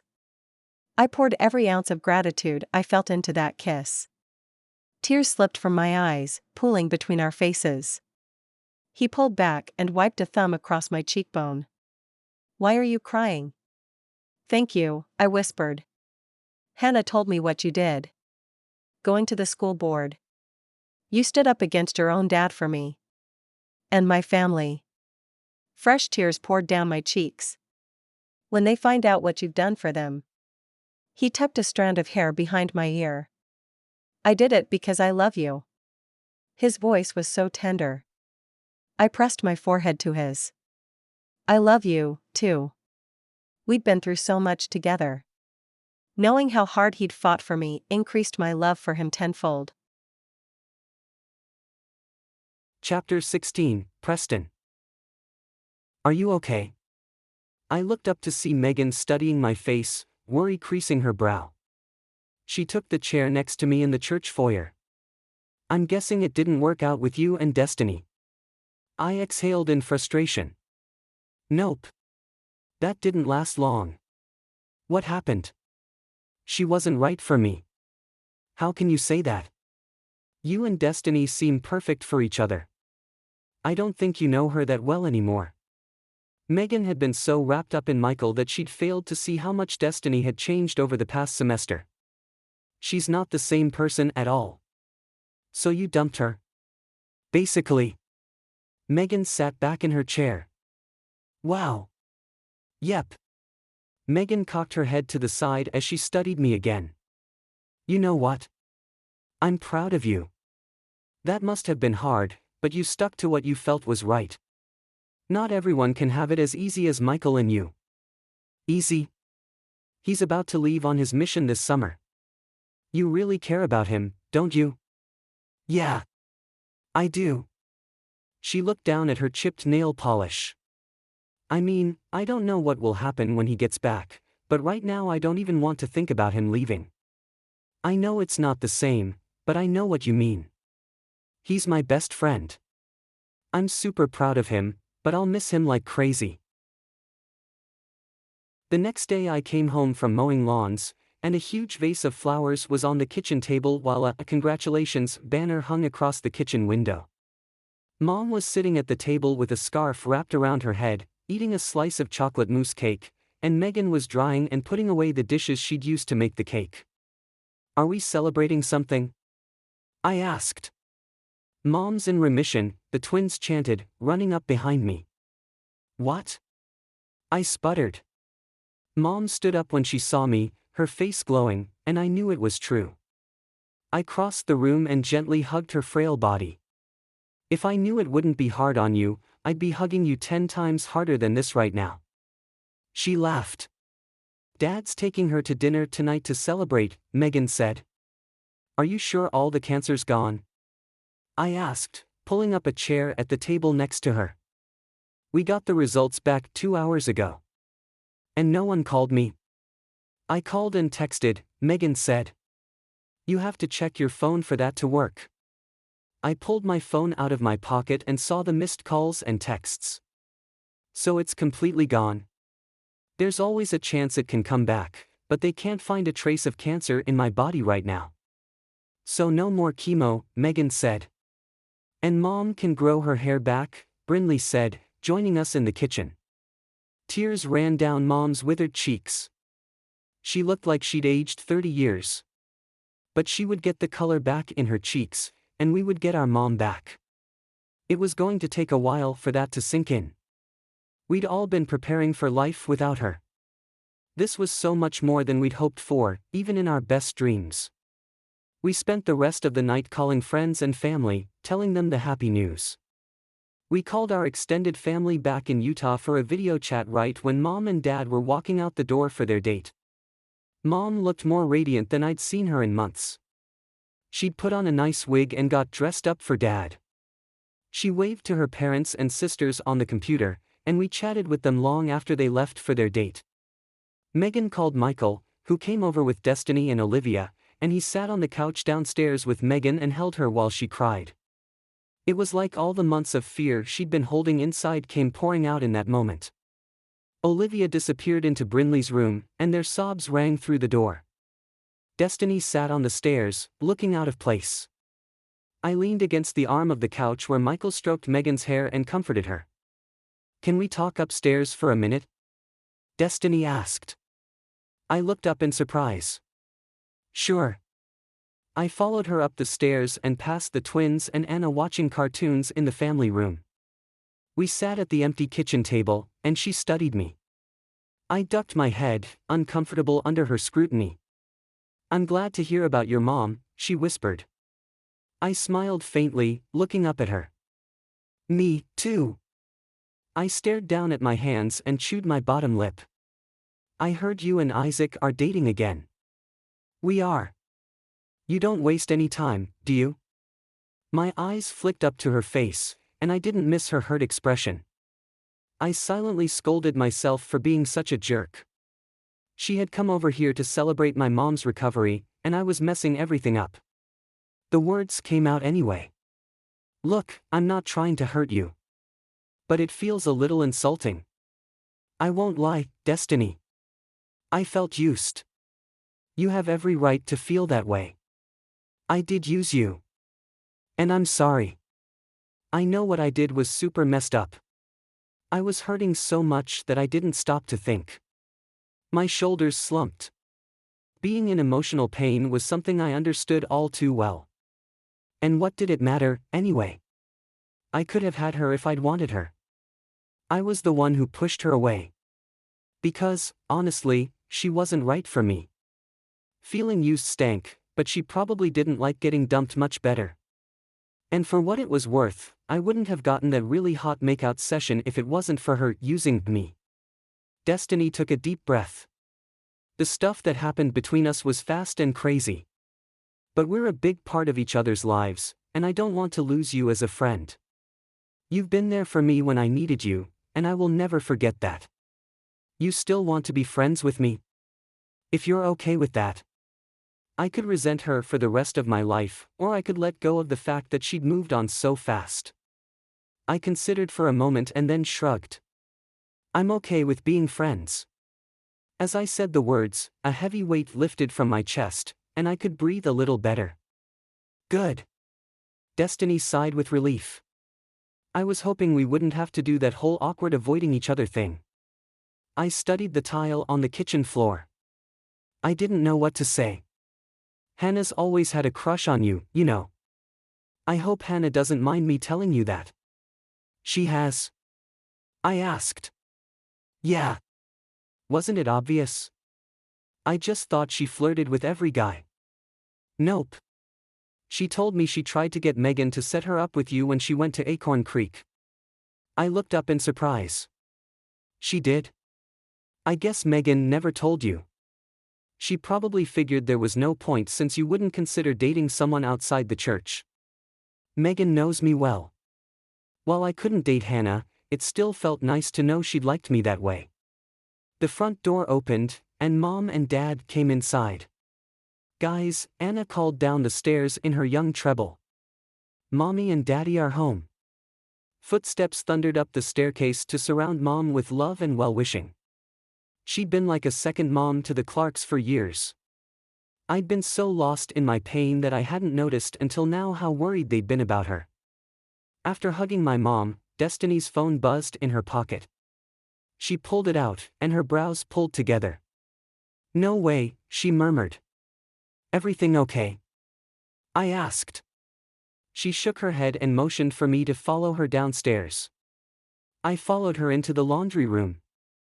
I smirked at the freezer, remembering the time she'd pranked me by putting all my underwear in there. Hey, she said. This is serious. Right. I wiped the grin off my face. Hannah just texted me. She's getting kicked out of Bethel. Dr. Green found out about her pregnancy. I thought her uncle was the headmaster or something. Couldn't he put a stop to it? I don't know. Destiny shook her head, upset. If Hannah leaves Bethel, I don't know how I will survive it without her. Come to Acorn Creek, I said. It's not like Isaac will be at Bethel next year. He's about to graduate. Yeah, I know. I just don't want to lose Primus. I thought Primus was full of a bunch of jerks. She was silent for a minute. I hadn't thought of it that way. Without Hannah and Isaac there, I won't have anyone left. Just Mr. Bird and a few acquaintances. Her phone buzzed again. She checked it and sighed. I gotta go. Michael and Olivia are in the car waiting for me. Maybe text Hannah or something. She could probably use some ice cream right about now. I let her out through the garage and then locked myself in my room and called Hannah. Hey, it's Preston. Destiny just told me what happened. You guys are talking? Yeah. We're just friends. I know she's dating Isaac. But, look, I'm worried about you. It's too late to go to Cold Stone, but I can take you to the grocery store and we can get some Ben and Jerry's. I love your freaking face. How soon can you get here? I laughed. Whoa. Don't you think it's a little soon for I love yous? Don't be a dork. You know what I mean. Give me about 30 minutes. With all the commotion, I still hadn't showered since mowing lawns, and there was no way I was going out with Hannah when I smelled. Half an hour later I had on a nice button-down shirt and a spritz of cologne. I kept telling myself this wasn't a date. I was cheering up a newish friend. With some late-night ice cream from the grocery store. Totally not a date. Especially because she wasn't Mormon. Hannah called me as I climbed into my truck. Would you mind parking around the corner and messaging me when you're ready for me to come out? I'm supposed to be grounded. My parents would freak if they knew I was going out with you. They're probably never going to trust me with another guy for the rest of my life. She exhaled. So, that's a thing. I think I can handle a little stealth. You're seriously the best. See you soon. When I'd parked on a darkened side of the street, around the corner from Hannah, I sent her a message. I'm next to the empty lot just around the corner. Be there soon, she texted back. Seconds later, I made out her form in the shadowy darkness. She climbed into my truck before I could even get out to open her door for her. She smelled like something fruity. You are such a lifesaver. I swear my parents are out for blood. They were pretty upset about the pregnancy thing, but now that I'm getting kicked out of Bethel, they're livid. How did all this happen? I thought you were keeping it all a big secret. There was this girl in my hotel room when I was losing the baby. She's dating Evan. I guess she put 2 and 2 together and told Dr. Green everything. My uncle Stephen wanted to let me stay since I wasn't pregnant anymore. But Dr. Green insisted that I couldn't get special treatment just because I was the headmaster's niece. He wants to use me as an example to the other students to show them what will happen if they get pregnant. I pulled my truck into the mostly empty grocery store parking lot. Enough about me for a minute, Hannah said as we walked through the orange glow of the outdoor lights and into the store. How are you? I'm good. Yeah. Are you just saying that, or are you actually good? You know, people ask that to be polite. I'm not one of those people. I want to know how you're doing for realsies. It's been an emotional day, but in a really good way. Yeah, her interest looked genuine. We found out my mom's cancer is in remission. Hannah raised a skeptical brow. Are you kidding me? Nope. Totally serious. She flung herself into my arms, and I stepped back, surprised. I never knew what this girl would do next. Preston, I'm so happy for you. That is the most amazing news. We're all still a little in shock. I bet. We walked past the line of registers toward the frozen food section. So you're talking to Destiny, Hannah commented. What's the deal there? We agreed to put the past behind us and move forward as friends. We're not right for each other. What do you mean you're not right for each other? She asked in a neutral tone, like she'd chosen her words carefully. We're too different. She felt like it was okay to date Isaac. Dating Isaac is her business, and it's her life, but she's throwing her salvation away. Are you freaking serious right now? Fire blasted into her words. Maybe I'd said too much. You're right. You and Destiny aren't right for each other. I definitely said too much. Like I said, we feel differently about some key values. She's changed too much. I know you probably don't feel this way, but I'm proud of her. I bit my tongue. Let's get some ice cream. We each picked out a pint, and I paid for them. I brought her back to my truck, and we sat inside. I opened a Ziploc and pulled out 2 spoons I'd swiped from the silverware drawer before I left the house. What happened with you and Destiny before you had this discovery about your fundamental differences? I gripped my spoon harder. What do you mean?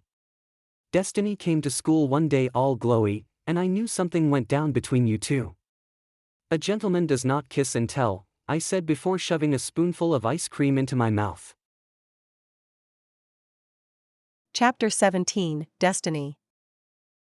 Mom twisted another tendril of my hair and pinned the twisted strand into the updo she was creating. I sat in the lavender dress we'd picked out for spring formal. All I could think about was Hannah, and how Bethel was kicking her out. It made me sick. You look so beautiful, honey, Mom said, tucking a final curl into place. She sprayed me with hairspray and then left to cook dinner. I pulled out my basket of makeup from the bathroom drawer and began spreading beauty products across the counter. Olivia walked past the bathroom and stopped to gawk. Mom did a fantastic job on your hair. Thanks. I showed her a picture I found on the internet, and she copied it. You should check out this YouTube makeup tutorial I found. "I've been obsessed with it lately," Olivia gushed. She pulled out her phone and began swiping through a few screens.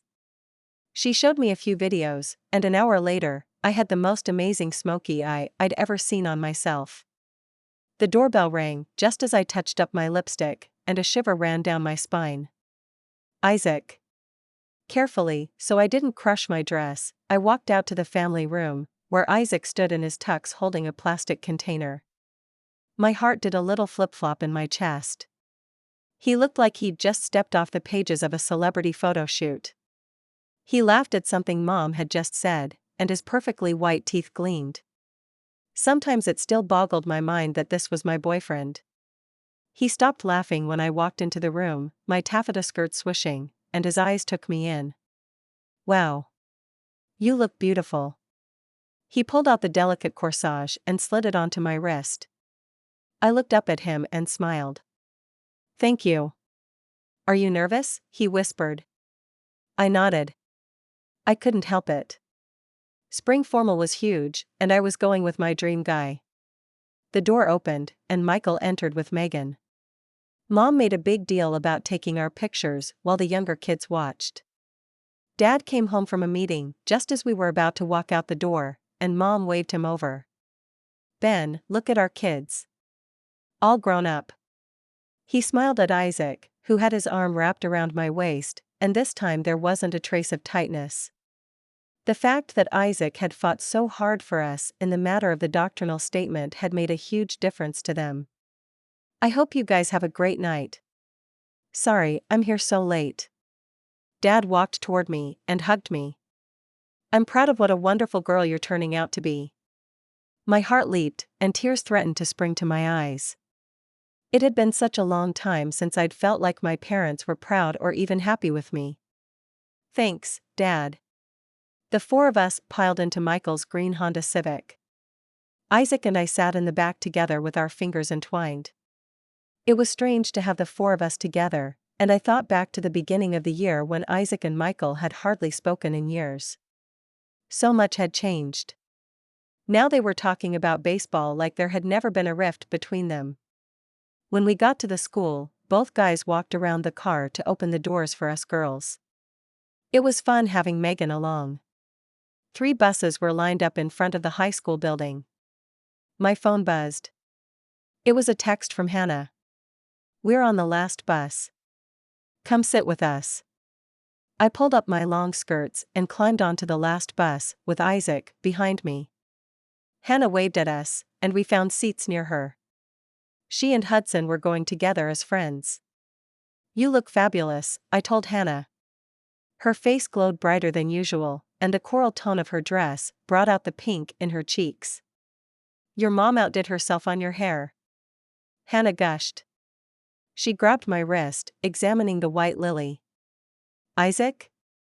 Did you pick this out yourself?" "Of course, I did," he said, giving her a look of mock offense. "What? You think I can't pick out flowers for my girlfriend? It just looked like something your mom would have liked." "Who do you think taught me how to pick out flowers?" The buses took off, and a while later, we arrived at Magnolia Gardens, atop Walnut Ridge. I'd heard of people having weddings and events at the gardens, but I'd never been there before. I stepped off the bus and breathed in the sweet air. It was perfumed with growing things, flowers, cut grass, and freshly turned soil. My heart sped up as I looked around at the decorative shrubbery and blossoms surrounding us. I'd never seen so many flowers in one place in my entire life. A wooden bridge arched over a babbling brook and wisteria-covered trellises. I gathered my skirts and clicked over the brick walkway in my strappy silver heels. I wobbled a little as one of my heels fell into a dip in the brickwork, and Isaac reached out a hand to steady me. Electricity shot up my arm, and I turned to smile up at him with warmth flooding my chest. "Thanks." "No problem." We followed the crowd to a glass building in the center of the garden. Inside, the room was filled with large round tables and white wooden folding chairs. Isaac pulled a chair out for me at the table where Megan and Michael were settling. The chair beside me was pulled back, and Hannah sat down in it. Hudson helped her scoot into her place, and she turned and grinned at me. I had my best friend on one side of me and the most amazing guy in the world on my other side. My heart overflowed with gratitude. Dr. Robinson took the microphone and announced the beginning of the spring formal. Plates of teriyaki chicken with rice and steamed broccoli were brought out by caterers dressed in black. Candles and glass bowls flickered at each table. "Guess what?" Hannah said. "What?" "Uncle Stephen called my parents this morning and told them he convinced the school board to let me stay." After the story, Hudson told them about Aspen and Will and how Dr. Green had tried to cover everything up. The school board stopped listening to Dr. Green so much and a bunch of his biggest supporters changed their votes. Uncle Stephen was really adamant about letting me stay and fought hard for it. And not just because I'm his niece. He said he wanted the school to become a place where students who were struggling were helped. That didn't sound like him. I called him later and asked why he'd decided to let me stay, and all he said was that he'd had a change of heart. "I didn't want you to know, but I wasn't going to be allowed to come to the spring formal." He changed his mind about that, too. I was wondering why he called her about it so last minute. I'd thought that she hadn't wanted to go to spring formal because of her breakup with Evan. "Destiny, you realize this is because of Isaac and you, right?" My uncle told my mom later that he was so impressed with your kindness to Aspen and Will that it made him stop and think about the best way to help the students at Bethel. "I didn't do that much. I just did what felt like the right thing." I felt embarrassed to think that, at first, I hadn't wanted to help Aspen at all. I looked at Isaac, and gratitude filled my heart. If it hadn't been for his example of reaching out to help Aspen and him calling me out for my bad behavior, I wouldn't have learned my own lesson of forgiveness. It had hurt so much at the time to be called out, but I was glad he'd had the courage and motivation to do it. What would I do without him helping me to always reach up to be a higher version of myself? "And this is why she's my girlfriend," Isaac said. "Stop it, guys. You're embarrassing me," I said, blushing furiously. I looked across the room at Isaac's dad, and he met my gaze with the most genuine smile I'd ever seen him give me. He crossed the room to where we were sitting. He greeted us warmly and asked Michael to introduce his date. "This is Megan. She goes to church with me." "That's right. I remember meeting you when I visited your services. Thanks for joining us, Megan. We're glad to have you." He grabbed an empty chair from the table next to us, flipping it around to face Isaac and me, and took a seat. "Destiny, I want you to know why we're discontinuing the doctrinal statement." I stared back at him. "I've given it a lot of thought, and I don't want our school to be a place that excludes others. I want us to welcome people of all faiths, and I want to create an environment that uplifts everyone. I've really come to feel that over the last few weeks. And I want you to know that I am deeply sorry for ever causing you to feel unwelcome at our school. That should never have happened." I swallowed against the lump forming in my throat. "Thank you," I whispered, hoarsely, my voice too emotional to speak more clearly. "That means a lot to me." A wide smile broke across his face. "Isaac, you really ought to bring this girl around the house more often," he said, and for the first time I saw Isaac in his face. He had the same warmth and kindness in his eyes. Maybe it had just shown up, or maybe it had been there all along and I'd always been either too afraid of him or angry to pay attention to it. "I will definitely be doing that," Isaac said, looking over at me with admiration. "Great. You're welcome anytime." I nodded my thanks. After that, it was hard to sit still, so Isaac and I took a walk around the gardens. He took me to a babbling brook, surrounded by shade trees and flowering bushes. "Look," he said, pointing toward the west. Through a break in the trees, a brilliant sunset covered the valley below, bathing everything in a warm glow. "I love you, Isaac," I said, my heart so full it was nearly bursting with joy. His eyes softened. "I love you more than you can imagine." "Oh yeah? If it's anything like what I'm feeling, I bet I have a pretty good idea." He pulled me into his arms, and I lost myself in his kiss. Epilogue, Destiny. The golden beams of a brilliant sunset bathed the white porch in an orange glow. It was an unusually warm evening for March. I stepped barefoot out the front door onto the porch.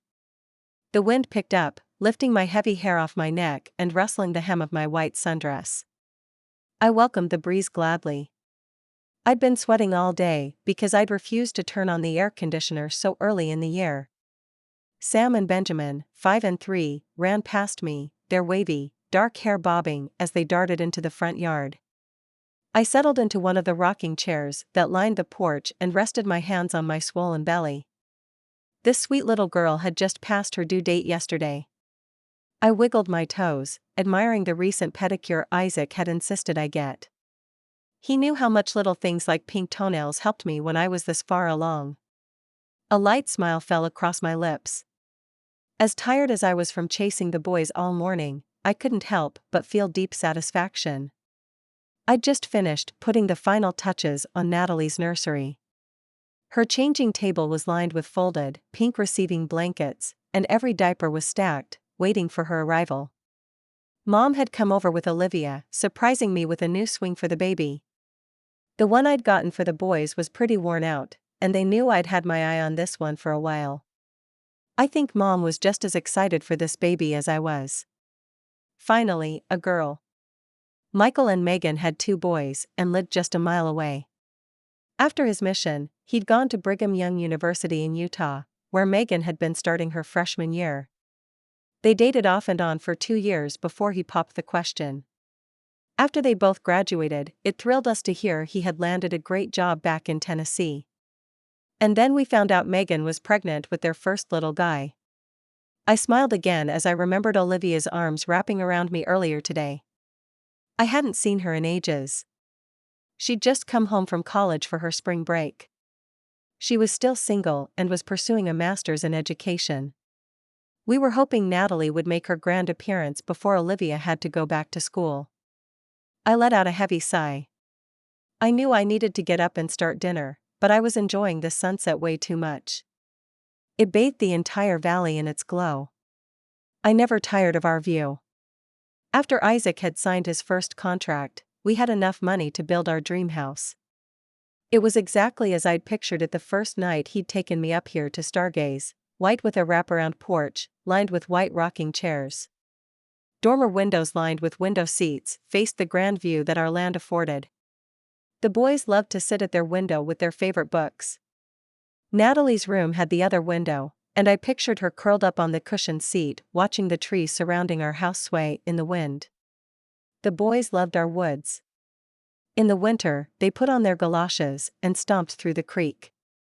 In the summer, they splashed in the water and danced under the waterfall, squealing with delight. As exhausting as it was to chase after them, it was moments like this, watching them sword fight in the front yard with sticks, that I realized how blessed I was. The roar of Isaac's truck sounded as he climbed our long, steep driveway. He pulled up in a newer model of the same truck he'd had in high school and climbed down. My breath caught, and I stood at one of the pillars that lined the porch. How had he gotten even better looking? Isaac was one of those guys who had only improved with age. The football body he'd had in high school had only gotten more defined. He got up early every morning and spent time at the gym. He also coached Sam's little league and loved every minute. "Daddy!" The boys dropped their sticks and raced across the yard in delight. Sam's longer legs carried him there faster, and Isaac scooped him up into a big hug. Benjamin grabbed his legs, and Isaac put Sam down to love on the little guy. His eyes met mine, and they crinkled. My heart skipped a beat, just like it did when I was a freshman in high school and I'd see him walking past me in the halls at Bethel. Who knew I'd be this lucky? The boys wiggled away and went back to their epic battle. Isaac crossed the lawn in long strides. He slowed when he met me at the top step of the porch. He ran his hands down my bare arms and goosebumps prickled. "I love you, Mrs. Robinson." How many times had I doodled that on my notebook in middle school? He bent down and kissed my belly. "When are you coming out of there, baby girl?" I laughed, and Isaac's mouth found mine, stopping my laughter with a toe-curling kiss. My heart lurched in my chest. How could so much happiness exist in one moment? This man fulfilled me and made me a better woman every day.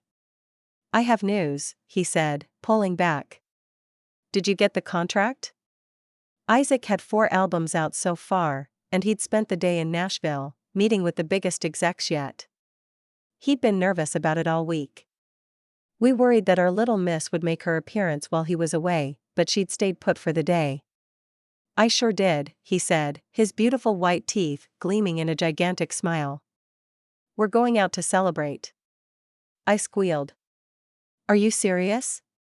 Yes, ma'am, he murmured against my neck, sending a shiver down my spine. Where are we going? I got us reservations at a little place called Portofino's. What? It was the most expensive place in town. He must have struck gold with this contract. Boys, get your shoes on. I'm taking you to Grandma and Grandpa Clark's. I have to take your mother out to the nicest dinner of her life. The boys zipped past us, whooping and scrambling to find their shoes. Have you told your dad yet? I asked. I called him on my way back from Nashville. How does everyone know about this already but me? Because you, my dear, needed to be told like this, he said, kissing me again. And I had to get that reservation set up. I wanted it to be a big surprise. How were you even able to get that? I asked. Dad made a call for us. I'd better get ready then, I said. You already look stunning, he said, going in for another kiss. I think you're a little biased. Anyone can see how lucky I am to have you. I'm pretty sure I'm the lucky one, I said, traveling my hands from his biceps to his well-defined chest. As we went inside the house, I stole one last glance over my shoulder at the sun dipping below the horizon like a sliver of liquid fire. Life might not always be easy, but mine, right now, was exactly perfect.